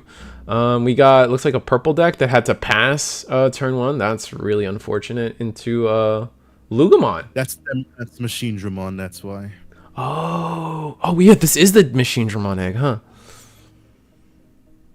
Oh, this should be fun. I love Machinedramon. Machinedramon's like been in like a deck, like I've never owned a single card of Machinedramon other than like, you know, like the pack fodder. I've never built a deck, but it has been a pet deck of mine to like help people build for the longest time. Like I try to find every way to break Machinedramon, honestly. Machinedramon's a cool deck because it's just so versatile. You can literally do whatever you want. Like as long as they keep printing, level 5 machines in black and red, like Machinedramon's got a reason to use it. And absolutely. I'll never be. It's black base Dexter. No, this could still be Fenrir. No, it's purple. Oh, sorry, it could purple. be Fenrir, but it's not. It is not Fenrir. Oh man! Playing force collision. He's gonna suspend or the attack target switches. Do we just have it? Move into Dorogoramon. Oh, we just have it. Gonna... He's gonna force pop, play stuff out. Yep. Mm. I'm not saying this is GG, but I mean, he looked at his next 4 cards, and yeah, this is probably GG. This is a game 2. Most definitely. For those who don't know, his next 4 cards are Ukomon, Machinedramon, Attack of the Heavy Machinedramon, I believe. So. Oh no! And he had to put them all back to the top with that Megadramon. No, he could have put them to the bottom, but I'm sure he chose to take the Ukomon. Oh, so we're just not finding our stuff. Hopefully, maybe our trash. No, our trash didn't even help us. We got a Chaosdramon. No, because it was 2 freaking level 6s. Like, it's a travesty. It's like, come on, at least put some 5s for me. Man. All right, at least we got Ukomon in the back for what? Oh, this is. So here's the other tragic part. He can't play Machinedramon because to play Machinedramon you need to be at 1 memory, and he digivolved the Uko, which he needed to do, but can't even. Oh, and another reason, I'm not trying to shit on Machinedramon here, but I'm just voicing the plight. Much experience of playtesting. I hate running off-color bases for Machinedramon because if you're playing stuff like Attack of the Heavy, unless you have your tamer out, you can't use Attack of the Heavy. So even if he had the 1 memory and he could have played Attack of the Heavy to then try to do some shenanigans, he couldn't because they didn't have black as a source. Yeah, no, I respect that. I would say that I actually have taken a big liking into not only the Demi-Maramon egg itself does a lot for the deck. I also feel like the new Deltamon is just really good, and especially if you. Just scoop up. Just scoop. Just go to game 2. I wouldn't even. Man, we can believe, man. Oh, he's even got the golden he's got the golden ones, man. Oh, Lord. Look, we're gonna hit everything we've ever wanted right here. Go, Ukomon. This Ukomon's gonna live. Watch. It lives. I don't mean to laugh. No, you can laugh. It's okay. It's literally a case of if it can go wrong, it will go wrong. It's going wrong. I didn't know Ukomon had jamming. Dang it. I forgot. Oh, Lord. That's why we wanted to ban that card. It has jamming. Oh, boy. All right. Yeah, that's going to be all she wrote. There's just no way. Are we bigger than? I guess we were. It doesn't matter, man. It doesn't matter, man. What am I saying? Oh, that was okay. So that was a quick game 1. But no, the new was it the new Chimeramon plus Deltamon combos that Machinedramon can kind of do now? I've really taken a liking to those. I think it lets you like just do a couple things you couldn't do before. I agree with that. Yeah. It's just like finding ways to cheat out EX1 Machinedramon is always gonna be plus. My only issue with that is we saw it in BT 15 or was it 16? With Numamon when black base was the de facto base, but then purple took over. Bang, I think Dan Bang was the first one who topped with purple base, and it's like draw power is great.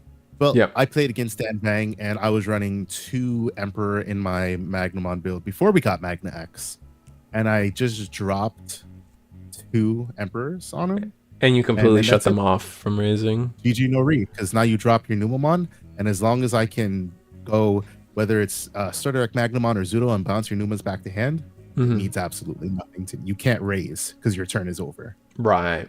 That's fair. That's like the only problem with like off-color bases. It's not just Machinedramon. It's like when you use red base with the Guillamon and the Koromon to try to get extra draw, or and blue and Ancient Garuru is a big turning point for deck building too. I personally will always love blue base Ancient Garuru, just being able to. I hate that deck, but I agree with you. I would only. Why are you hating? Why are you hating on my boy like that? What did it do to you? 1 second. We change out my headset battery. You're good. This Machinedramon actually finding the Ukomon turn 1 is actually really good here, and finding our analog man. So now we have access to black, where Varney was scaring us as to maybe really needing that. Oh, you're back. Yeah. No, Ancient Garu horror. horror story for me since like the early days. Like I always hated what that deck did to me. What do And you it didn't mean? get any better when they brought out the new one. What did it do? It was never meta, man. Back then, at least. Recently, kind of meta, but We had this. It's just we had this one player at our locals, and he was just a stringent blue player, and he played Garurumon OTK with Ancient. That's what I did. Cobblepon. So yeah, it was whatever hybrid or Lobo Ancient Guru shenanigans. Ancient Friendship. That was my favorite deck. I still love. Yeah, because you're playing. Yes, I think that's what it was. Yeah. Yeah, you play the promo. You would warp up into Ancient Guru, then you would go Bond of Friendship on top for 3, dude. It was the best deck. I love that deck. Yep. Bringing back all the horror memories for me. That's fine. I love. Oh, all right. So our Dextermon player will be able to go into level 4. And then probably level 5. Oh, with bot. We didn't swing with the Uka. Why not? Oh, because we were just going to get blocked for free. But we want to get blocked for free. Let me just chime in real quick and say the Global Unification Commemoration Program is about to go live. Ooh. I apologize if I spoil anything to chat, because I am most certainly going to have it in my ear so I know what's going on. All right, spoil me, chat, because I don't have it in my ear. I want to just tell me everything they announce instantly. Like, anything Lobomon related, let me know instantly, please. I guess Melga too. I love Melga.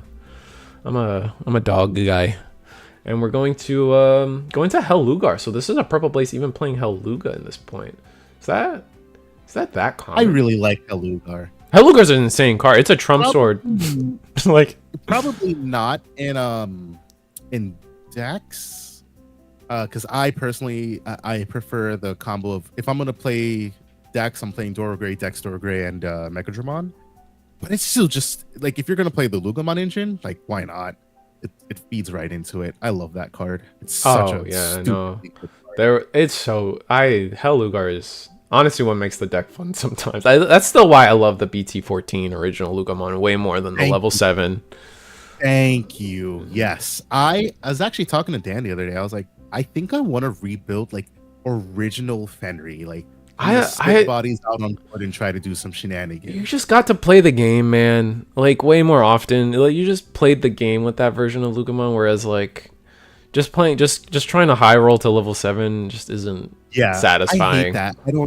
It really isn't. It's like, oh, I didn't see Kazuchimon, well, GG, or I didn't get Kazuchimon in trash, well, GG. Yeah. Compared to like just the more like Antics. Shout out to Antics. You know, the OG topper with like OG builds Luga, but like I love the way that he plays the deck because he said I don't play this to OTK, I play this to just I kind of do whatever is optimal to me in the moment.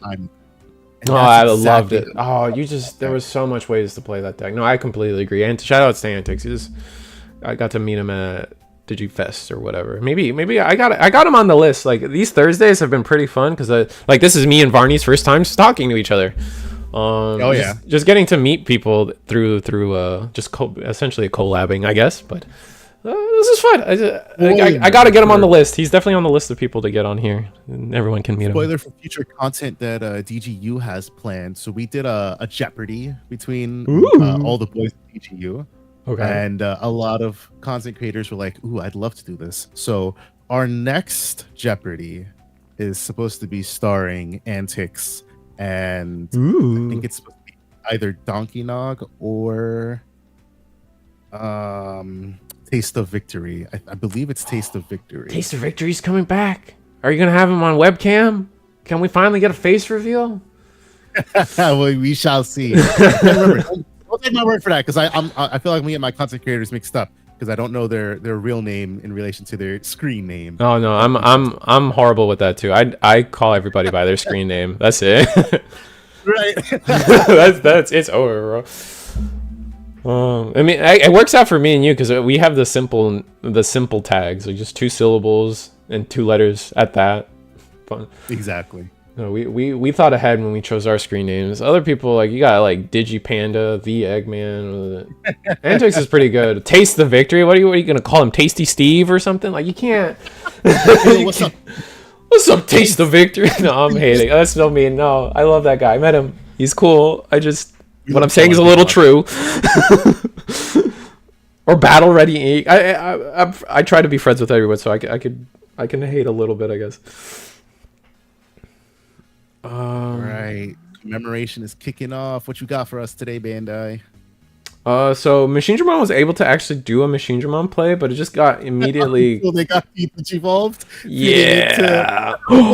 Is this gonna first check attack of the heavy mobile? I don't think there's anything play cost 13 in Machinedramon's deck. Oh yeah. Oh, that's fair. Bummer. East. Whoa. Oh, they got East. Picking up commemoration. Whoa. Oh, that's so cool. East. Oh, that's exciting. I gotta go watch this later and actually hear what he's saying. No, for sure. All right, so now it's Machinedramon's turn, and remember, spoil me everything, chat. I want to know. Got to start with the Analog Man, and draw one, discard. Oh, we skip on the Analog Man effect. Oh, that's unfortunate. Yeah, nothing in hand to discard. Yeah. Yeah, so... Oh man, that means our hand's not great and we're looking at 3 security. And... Alright, Green Hill Mario, fine. I see you. I'll watch it after, I guess. Sometime between making dinner and playing Marvel Rivals. So what is our plan here? Damn. East must have had a tough time trying to keep this under wraps. Yeah, dude. He's... It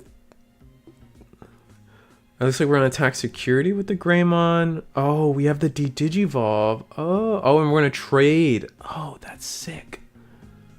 Oh, what an interesting way to go about this turn. And then we just play another analog. Oh, that's not going to get us anywhere, though. Our hand's already bad. We do have an attack of the heavy mobile in hand. Maybe we can, if we can get it into another Machinedramon. I just wish Machinedramon had a way to pick up cards from trash. I think that's something they've been missing for a long time. I could definitely see utility for a level 4 that does that. Mm-hmm. Like, I know purple's supposed to be the trash, like the color that gets involved with trash a lot, but like both of the current ancients recycle from trash a lot in a very powerful way. Like I think we can afford to let Machinedramon recycle a level 6 or whatever their trash is.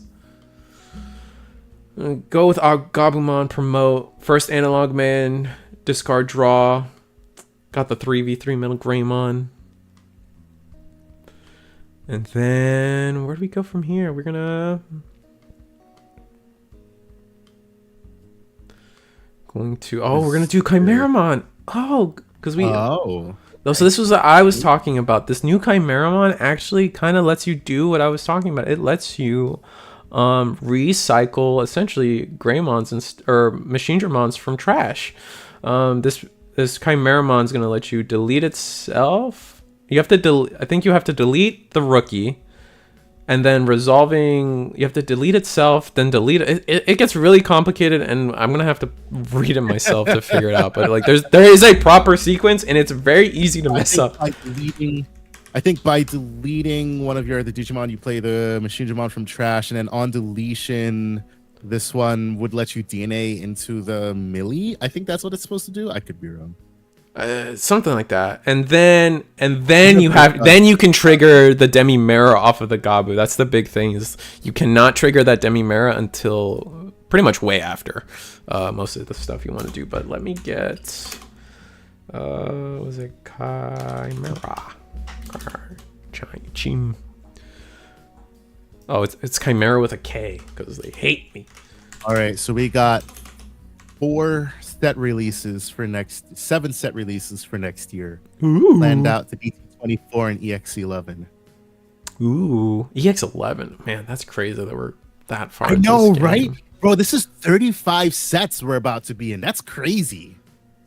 And we only have 2 Kojis and 2 Magna Garurumons. That's crazy, man. How do we not have more, bro? How many Edamons do we have? And I still only have like, I don't have enough Magna Garurumons. That's what I'm saying. That's a very good point. Protector of light and hero of hope.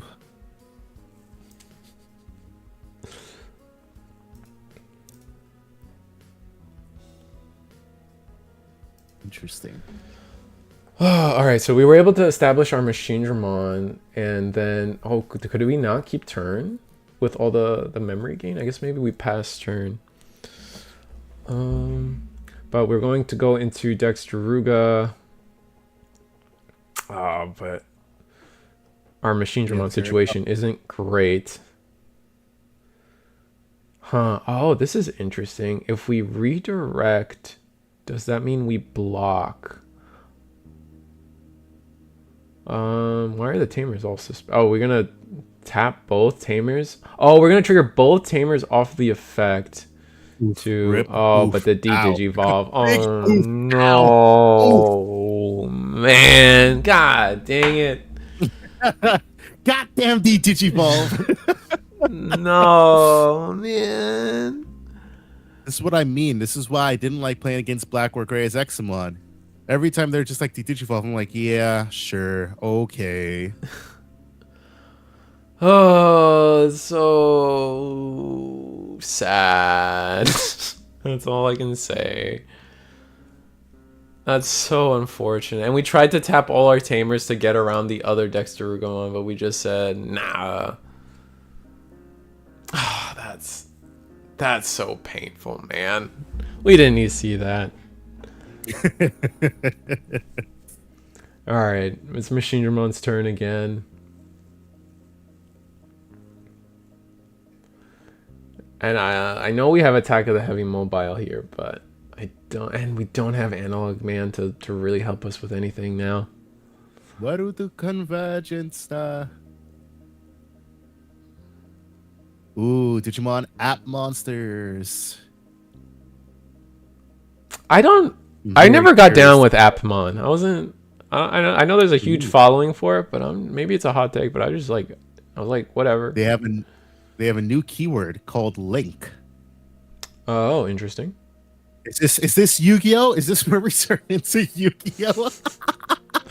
Link monsters? Oh, that's so exciting. Yeah, link monsters. Designated zones. Uh-oh. Oh man. Oh, Machinedramon can use the new level 5 for Fun Beamon? What is it? Yeah, it's a cyborg. What is the inheritable? More trashing. Oh, interesting. So we're gonna be able to win attacking, D-Digivolve, and then attack into the Dorogoromon, and then just get rid of everything. Instant combat from Machinedramon. And trash 2 security. 2, 3. Damn. I think it was 2, yeah. Because we have the we have the Tyranno and the Bumblebee in there. Oh wow, we're getting 7 signed cards in one set. I don't know if it's in one set. Oh, is it all the pro tags? Is that what it is? No, it's Faga, Grace Nova, Wargray X, Aguni, Lana, Taita, and Beelzemon Blast. Aguni also gets one? Wow. Okay.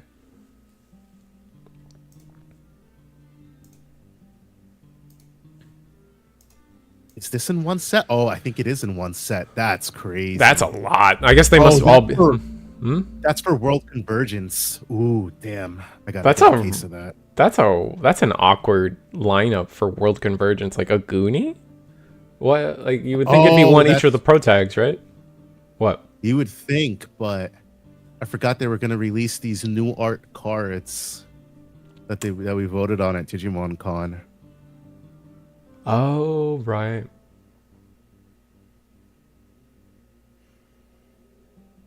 So we hard played a rookie and went into because we just have so much memory. Can't swing. Yeah, that's the key thing. But we can force the attack. Oh, but we can force it. We don't want to force the attack because then we just have. Is there a D-Digivolve there, right? Yeah, we do. You'd have to go into a Dex Store grade, but he probably doesn't play it if he's playing Halugar. Yep. Let's see what happens. All right, Evo. we can attack, or we can just go straight into. Oh, it's what we're gonna do. Oh, we'd use the training on it retroactively. Yeah. Okay. Oh yeah. So he's gonna do this, and then he'll get to go. If he has another one, he can go into it from hand from the Doro Gray. Mm-hmm. All right. So yeah, we force the taunt, and then search top 3. We get playing the Machinedramon in this. Interesting. Gonna grab. I feel like we need Chaosdramon. That'd be huge. That would be a huge pickup. And it's a mandatory D-Digivolve too, I believe. Yeah. Interesting. Takes to level 5. Just looking for a way to get blocker. Maybe we've been missing that. Analog Man, draw a card, gain. Oh, we did it for the Analog Man. Attack, Digivolve. We still have blocker. Go into the Dex once again. Do we have it again? I guess we do. What a travesty. Hey, at least Ukomon. Yeah, It pops to Ukomon. Oh no, because he blocked. That's right. That's right. Yeah. It should pop. No, he Digivolve from hand, so it doesn't Digivolve from trash. Got it. Yep.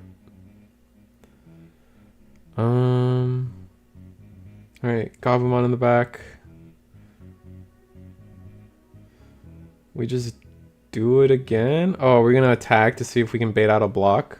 Yeah, no, that's not happening. Training. Ukomon jamming, baby. We gotta love it. Every time. Every time, dude. It's ridiculous, man. Can't keep getting away with this. Wow, the 5th anniversary of Digimon is kind of insane. Can't believe it's been 5 years. Yeah, it's been a long time. It's kind of crazy. It really is, for a card game especially. Yeah, no, I agree. I think Digimon has kind of proven itself at this point as like having a long staying power. Agreed. Ooh, the SOC Chaosdramon, an interesting choice. I personally like this card. How did we get here though? Oh, we hard played it. Are we just hard played Digicross with the Machinedramon in level 5? Oh, okay. I like this card. Like I thought this card would be okay because now you can trash. You could trash you can put anything in the sources as long as it's a machine. Oh, it does. Snap. We're getting 2 cycles of finals. Okay. Oh, we have a regionals wave 1 and a finals in August, and then a wave 2 and a nationals in January. Oh, we get to be like One Piece. Oh, that's so exciting. One Piece is like that. It's split up half and half. That's what the last Card Fest was, one of their finals as well, the one in September that we were talking about. And now they're having another finals in this upcoming January. So we get to be treated like Digimon or One Piece a little bit. I wonder how they're gonna do invites though. Yeah, same.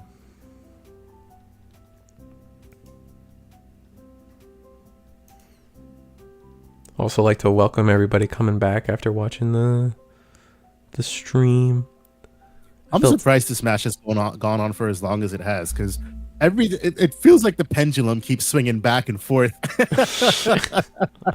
It's pretty sad. It's just like, sad in the sense that like Machinedramon has to do so much just to stay in it, man. Hey, for what it's worth, there's like 2 cards left in the Dorogora player's deck, so if they don't win this turn, yeah. All right, we're gonna discard a card. Is this the old Dextermon? It is the old Dextermon that gains you a memory. Oh, and then we're gonna go into the old Greymon, and then we're gonna probably training into Dextermon. Wow, the OG Doro Gray as well. Mm-hmm.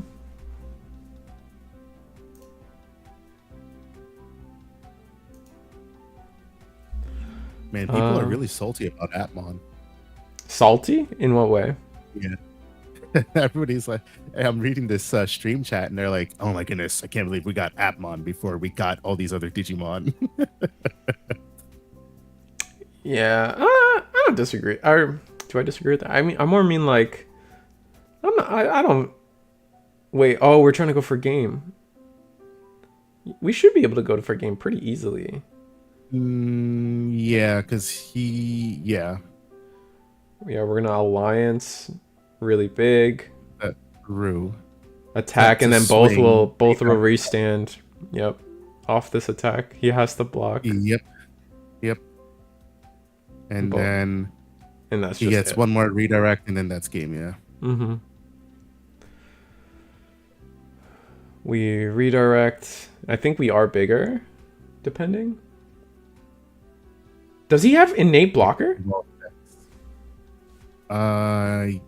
Guess so. Oh, collision. That's where I'm. Okay. That's what it is. That's why I'm confused. Yep, and then that should be game. Yeah, that's just game. All right. 18 minutes still left in the round. Crazy enough, that game felt like it took forever, but we still have a good amount of time left in the round.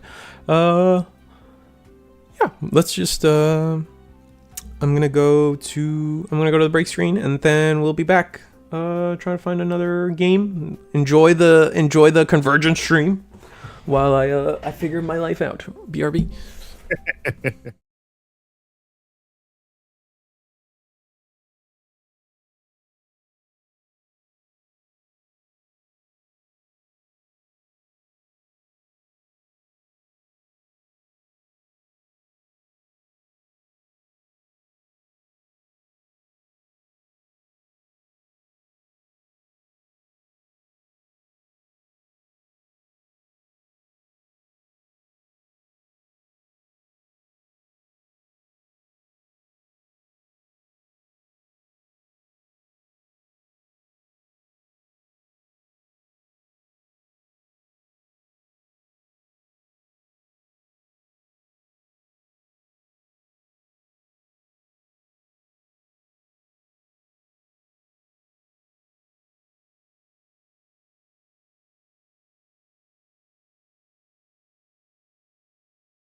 And we're back. We're at table 1.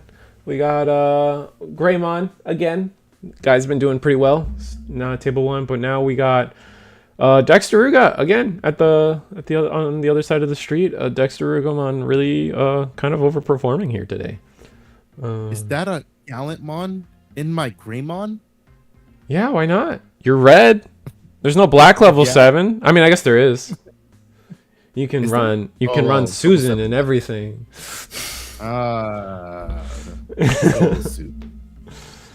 Otherwise, I don't think there is another 7 for black. I think it's just Susan.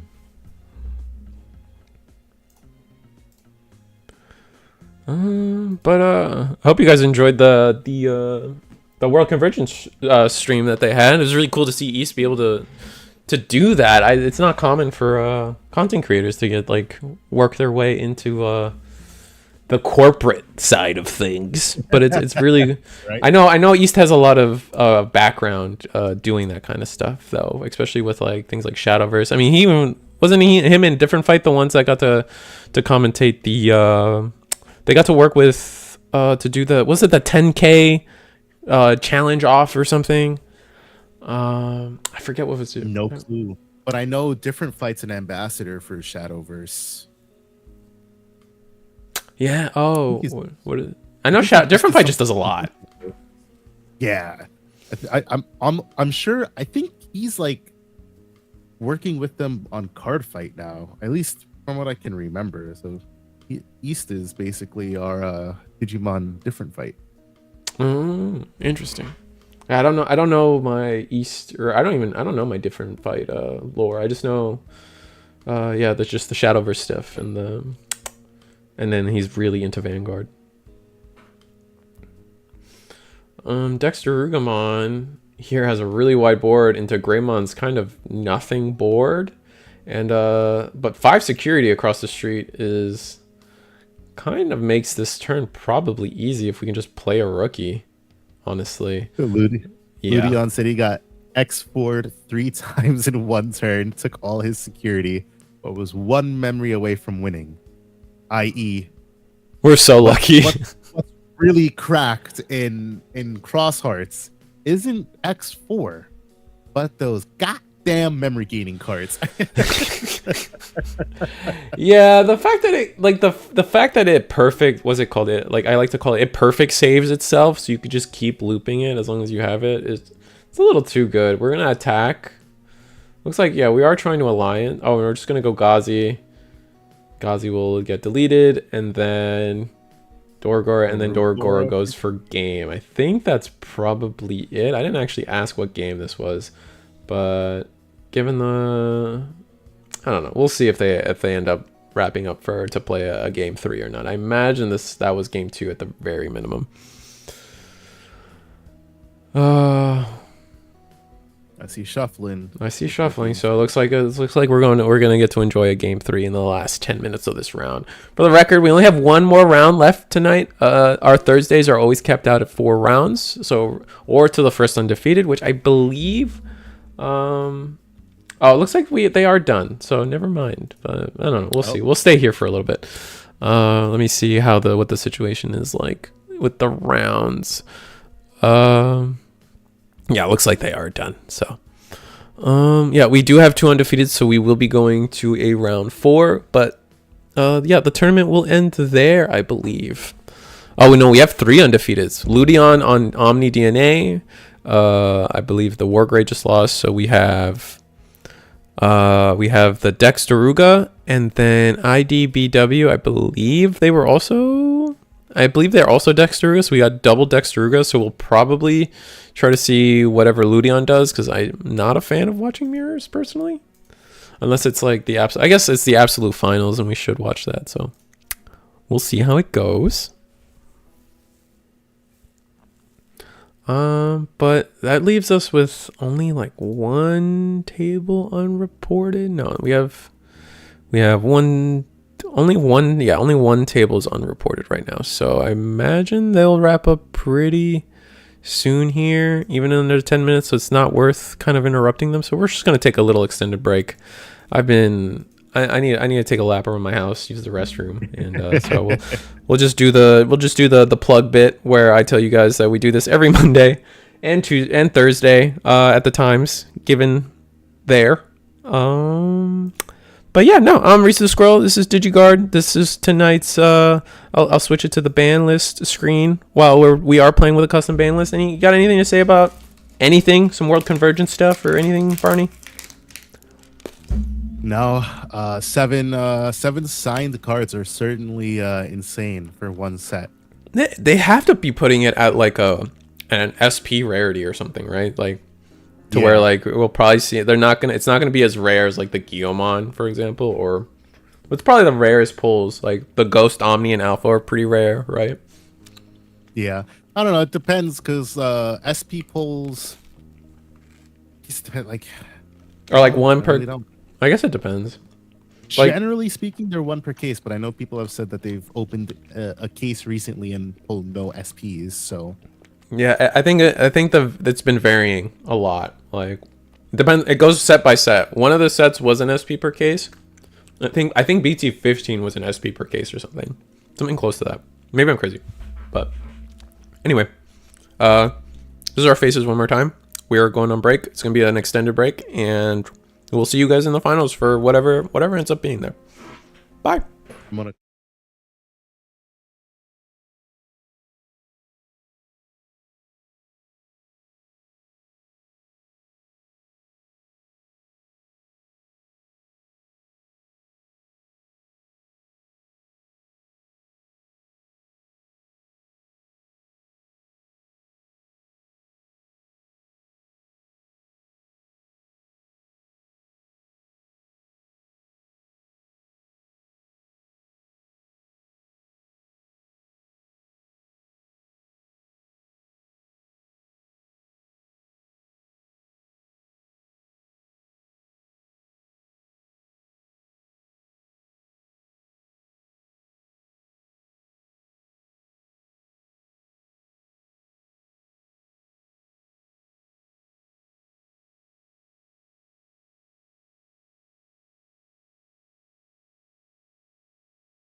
And we're back from the final round has been paired. We're gonna be watching, I believe it's Dextermon versus Ludion's Omni DNA deck that I think we've watched both with both players before, but I just figured while they shuffle up, we can go through a good old plugging everything thing. So this has been the ATX EagleX Gaming weekly win a box tournament. $10 entry. You guys win a box at the end, and the prizing is well distributed.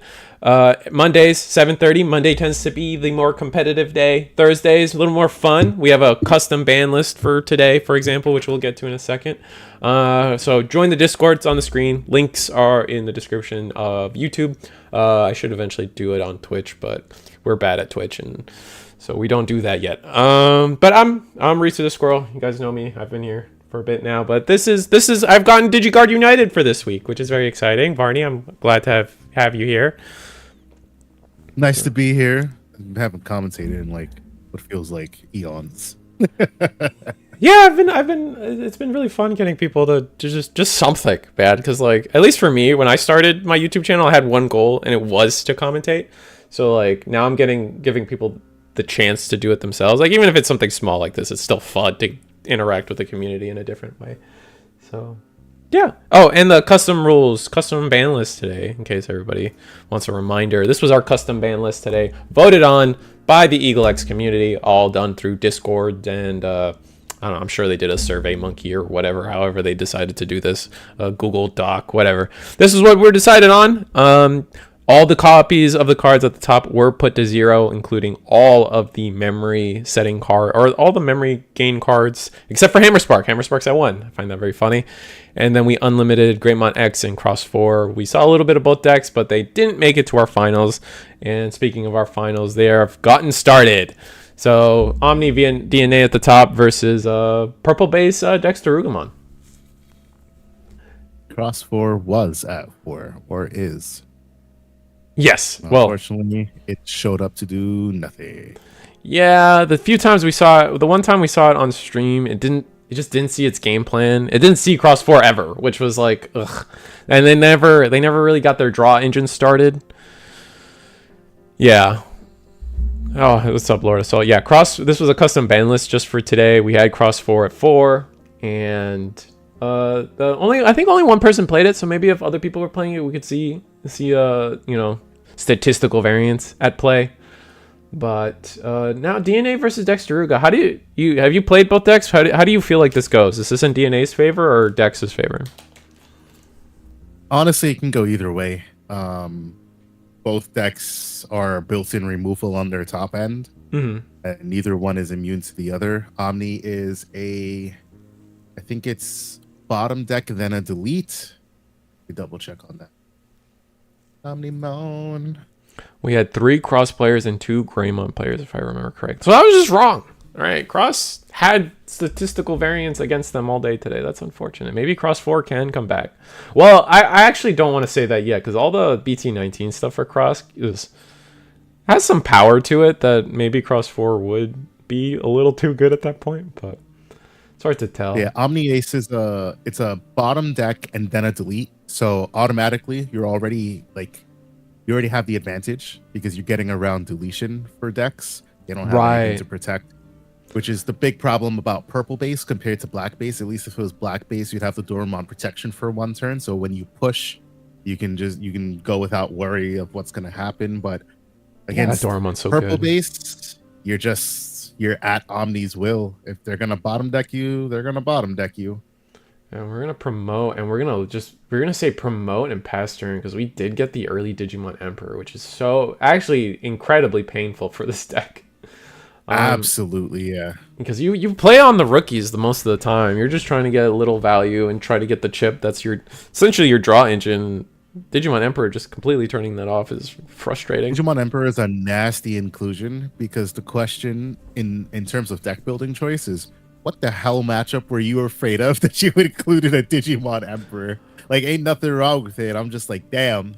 Yeah, and in this environment, what are you looking for? You're looking, maybe we were.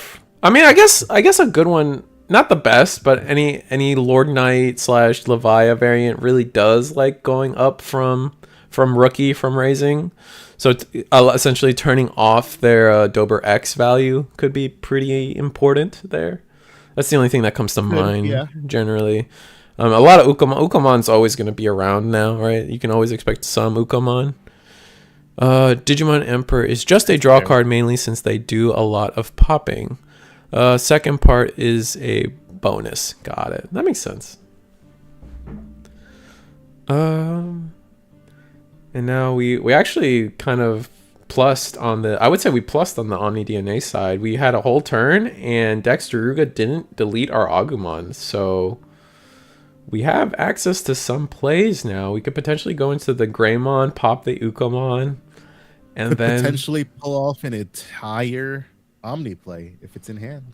Oh, that's true. This is the BT17 mat. It's the mat in, or tie-in mat. So that's a lot of memory to just have. We haven't really gotten the draw power to go for it, though. I took a peep of the hand. It looks like we don't have too many of our level 6s available to us. Just haven't seen the draw power yet, or the search power. Just played tamers. Yeah, definitely doing the hand shuffle of desperation there. Yeah. Looks like we're gonna attack and hope. Oh, we let it through? Giving them the draw? I would definitely block there. Right, I agree with that. I get, like, we get the Digimon Emperor draw, but oh man, that draw could be everything they needed. It probably wasn't, but like you never want to risk it. And then yeah, we're gonna do a Miraculous Knight, search top 3 again, or top 4. This one grabs us the tie and the Gray War Gray. And we're gonna pass it to 3. We just lose on board, which is really unfortunate because it doesn't look like Dextermon really wanted to do anything here, or has enough to go going. I'm gonna go to 5 because of Luga plus the AG in the back. That's crazy. All right, Greymon. With a Digimon on board, we're gonna be able to go into our 6 for free, and it's probably game unless I can't see anything really winning us the game here. We needed an Omni play. That will delete the tamer. Unsuspend. This is looking pretty tough here. Yeah, not great. Dextermon, just like once Dextermon takes off, it's really hard to combat. It's a deck that's very good when it sees its pieces. I mean, I know we could say that about any Digimon deck, but this feels oppressive. It gets oppressive when it sees its pieces, right? Yeah. My biggest problem with this deck was it was not seeing anything when I wanted to see something. Yeah. Yeah. No, it looks like. Oof. Oh my god, that was the hand. Oof. Oh my god. Oof. That sucks. Oh my goodness. That's a crazy hand, man. That's a full house, dude. You can win a good bit of money at a poker table with that kind of luck, man. Right. That's crazy.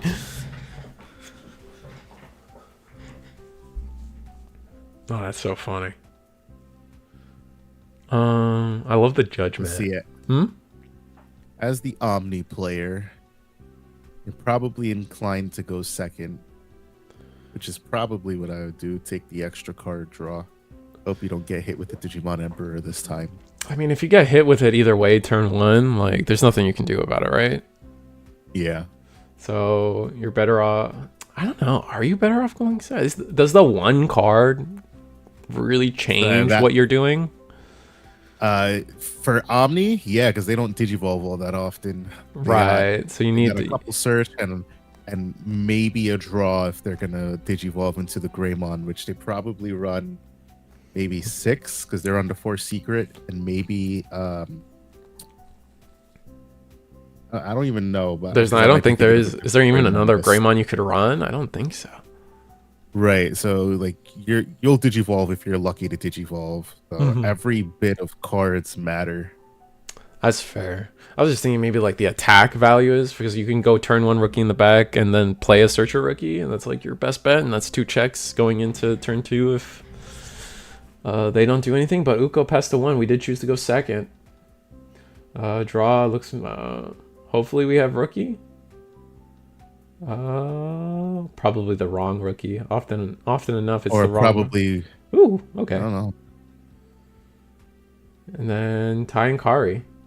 We're gonna bottom deck it to draw a card, play Ty and Matt. Okay, that's a nice Yep. setup. What's your? Doesn't that card have another effect that gives it a reason to stay on board? How often do you just immediately bottom deck it? Probably for the same reason that you go second, just to get some more card draw going. It also, I mean, the sooner you get your Ty and Matt into existence, the better, because Right. it means that your Omni play is live the moment that like the pieces come into your hand. Got you. This is not. You don't. It's not worth trying to cheek out one more memory next turn, in your opinion. I mean, it could be. I guess it really depends on what your hand is saying. But I mean, this was a matchup where like we saw how quickly it snowballed, Right. for decks.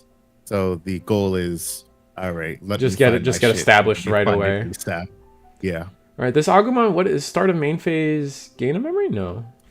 No, I think it pulls something back from trash. One of your Greymon pieces. Oh, but it doesn't exist. So, and at least we'll be able to delete the Ukomon.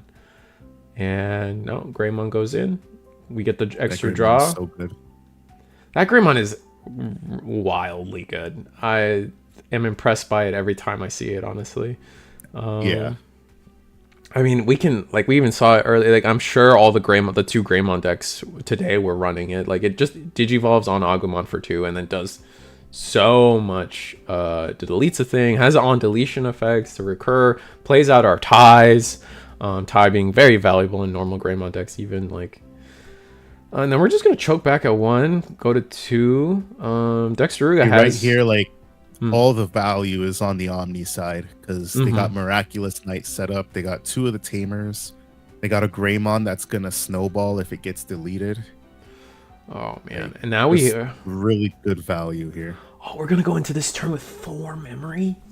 Yeah, 4 memory is a good amount to be given, especially with the Tamers in the back, like potentially giving us another 4 back, so we get an 8 memory turn. Oh, that's gonna be so much. We must just be stuck. What could we stuck on the Dexteruga side? Just top end. We got the 4 off training, it's typically there's always one piece. Like it's a very linear gameplay. Right. It's why I like what we were talking about earlier. It's why I like Fenry a lot because or the older Fenry, I should say, the BT14, because it's really a case of I can pivot when I need to pivot. Right. But with the new one, there is no pivoting. Like you gotta see the Dorugora you gotta see the Doruga, you gotta see Dorogray, and you gotta see the Dorugoramon. And if you're not seeing any one of those pieces, well, that's your entire game plan. So you're pretty much screwed. Ugh. All right. So how do you end the turn here as Omni? We lost our Greymon, which I thought would be our way into. So he could just play it. I mean, I guess it depends what he has in hand, but he just dropped the EX4 Matt and Ty. So if he has a rookie to drop, he could reanimate one. He also had the Ty and Kari in his hand. I wonder if that would have been the better play, but I guess we could be potentially trying to do a big play here. Well, he's just counting back the memory. Miraculous Golden Knight. Okay. Yeah, here we go. Yep. Get back the Agumon, get the search.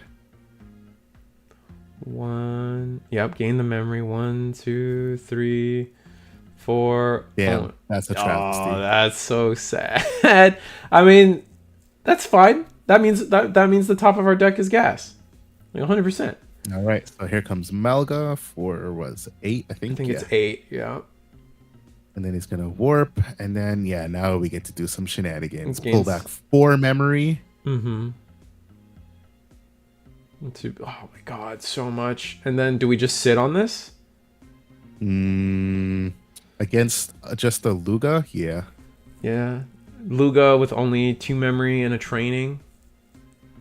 because if he had DNA'd, he could have handed him over a Cracker Fang, which is definitely a problematic thing to hand over. Yeah, that's fair. Especially since we probably have Alter B in hand. Life.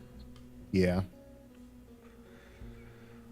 Oh, Miraculous is an all turns, so. Yeah.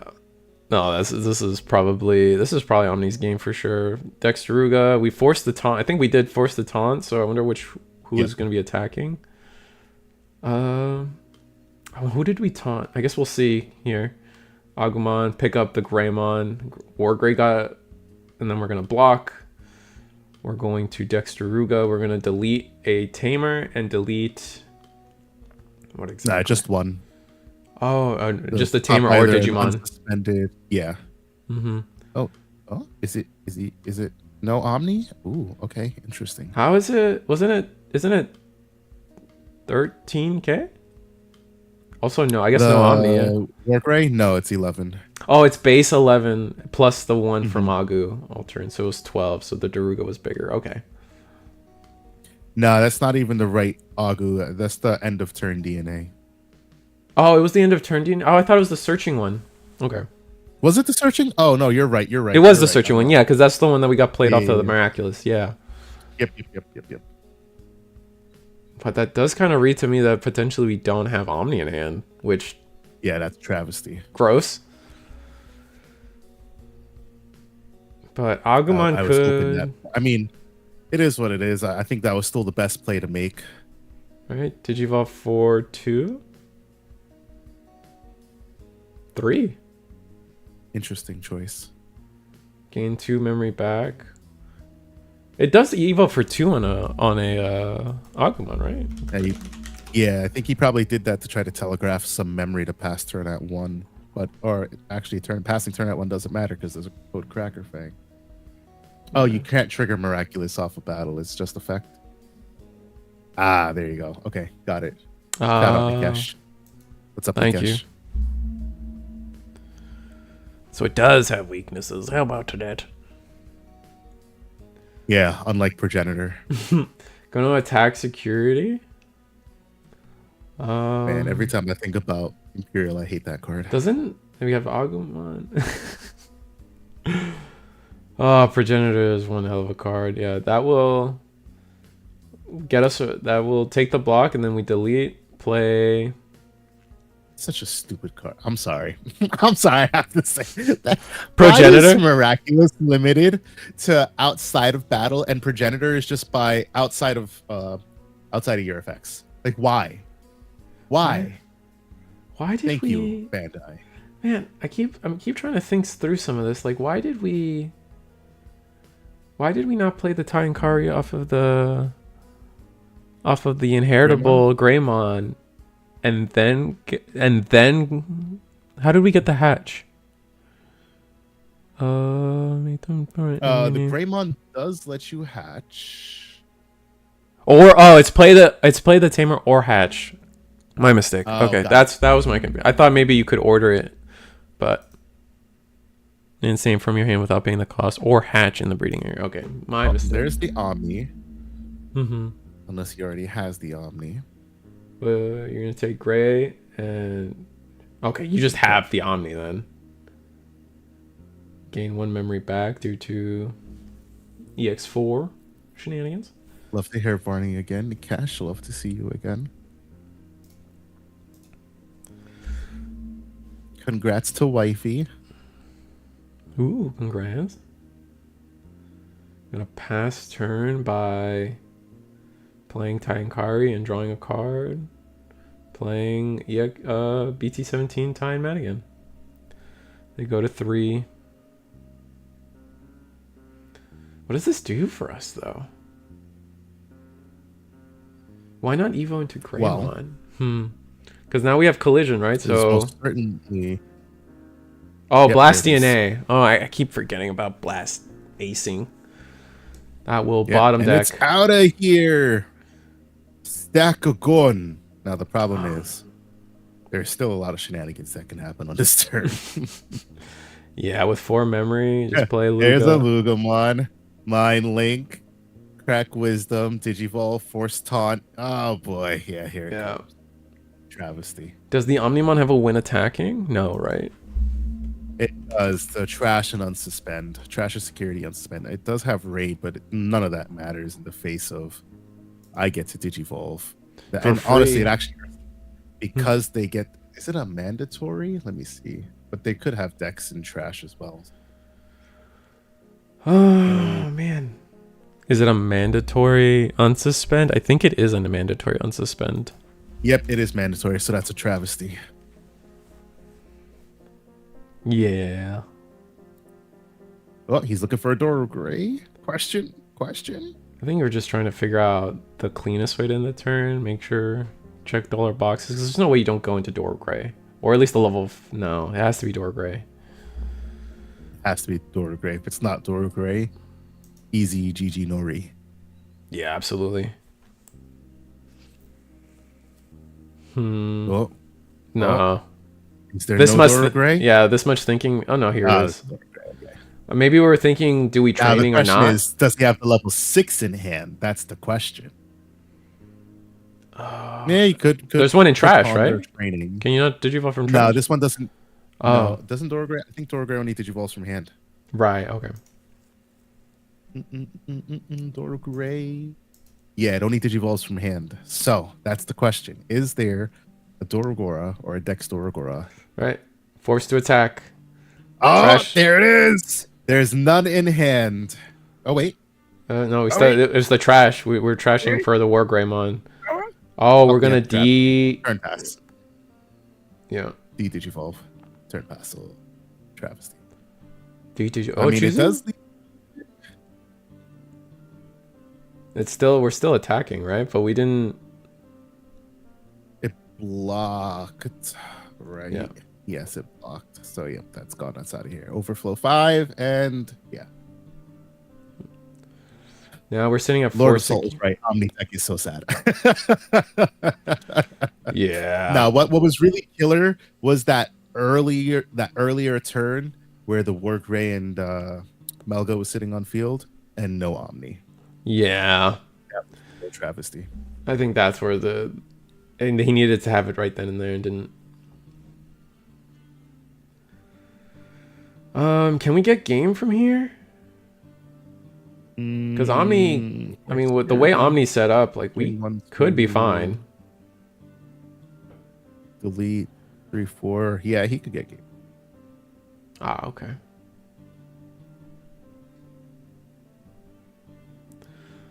All right, so force the attack again. Ugh. AG gain 2 memory because of the Lucemons. Redo it again. We're gonna attack collision. Disgusting. Which what are we gonna delete? Easy GG Nori. Yeah, it looks like interesting that he didn't choose an alliance with the Dextermon. Yeah, at least with the Gazimon, right? Damn, LEVCAM in this list. Sheesh. Oh man, makes sense. Yeah, Levi is good, especially if you're running the protoforms. Just makes sense. Exactly. And the Doro Gray that you generally want to leave chilling out there. Alliance 2 checks. Oh, that's why he did an alliance, right? Because no piercing. I always forget. Yeah, because you're not the black base. 1 check, another time. Whoa. Oh, it lives. What a travesty. Oh, it lives. Does Omni have a comeback? This Omni oh my goodness, demonic disaster. Oh my god. Okay, that's just game. That's for okay, buddy. All right. Let me tell you, I love demonic disaster in Fenry. That was such a good card. I definitely thought it was an underrated card for sure. It's just hard to fit it in Fenry. I feel like was the big thing. The demonic is crazy though. I definitely had to make some choice cuts. But the amount of times I got game off of Demonic Disaster was just so good. It's like, damn, if only I had one more swing. Oh, wait, I do. Oh, I do. That's, well, now, with Old Fenrir, funny enough, you could, I guess it has to, you could, in theory, this is me just like, you know, you used to run the old Chimeramon, right? So like if you needed that one more attack and you still had like you went with Chimeramon, in theory you could just Zed Millenniumon, overclock, delete your Chimera, go for game.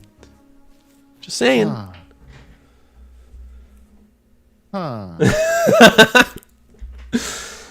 We got him thinking, and that was the goal, everybody.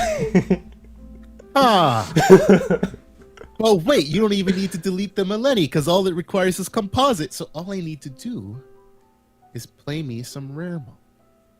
But you can't play the Raremon, right? Because it has to be Dark Animal. Because we're a balanced deck. Remember, we're a balanced deck. We don't get to just it's purple. It's on the board, bro. Like. Hey, that Deltamon's really good. No, the Deltamon's insane. Absolutely. If it said Dark Animal, into Fenrir it went, bro. Yeah. But I really want to play Old Fenrir again. Old Fenrir was so good. I definitely think it was the superior version in terms of fun and playing the game. But what's the timer at? Do I call it a night? We got 20 minutes left. How many tables are really left? All of them, it looks like. Yeah. Except table 2. Unfortunate. Let's see. Here's the real spice. We're just gonna play some Moon Millie and Fenrir. We're gonna swing, and then we're gonna force you to trash your hand down to 5. Like someone got me with that against. I was playing Blue Ancient, and they were playing 7 Demons, and they got me. Man, I was Moon Millie is nasty when they hit you with it. It's like, oh my god, yeah, no, but that's just my 5 most important cards. Oh yeah, it was bad, man. Let me bounce around the tables real quick, see if anything is speaking to me. There's a Safagamon once again. There's Wargray Mirror. No, this is Machinedramon again. You know what? Got some card translations. What do we get? Who mentioned it earlier? We have Adventure Traded Digimon now. No way. Do we actually? Yep. Who the hell mentioned it? Somebody in chat mentioned it. Yeah, the Tai, Kamiya, and Izzy Izumi. When any of your Digimon with the adventure trait would be played from your hand by suspending this tamer, reduce play cost by 1. Oh, that goes so hard. Opponent's turn, all your Digimon with the X trait gain blocker. I would presume that's adventure trait. And then Sora and Kari, you have an adventure trait, gain a memory. Oh, that's so good. And if Digimon would be played, suspend, gain a memory. Matt and DK. When your level 5 or higher is played, it gains Rush. And Joe and Mimi. Oh, it's just a memory gain. Oh, okay, I see what they do. Okay, got it. Interesting that they have they're playing the level 5s. Huh. A promo Shushu, promo Landramon, and a promo Close. Okay.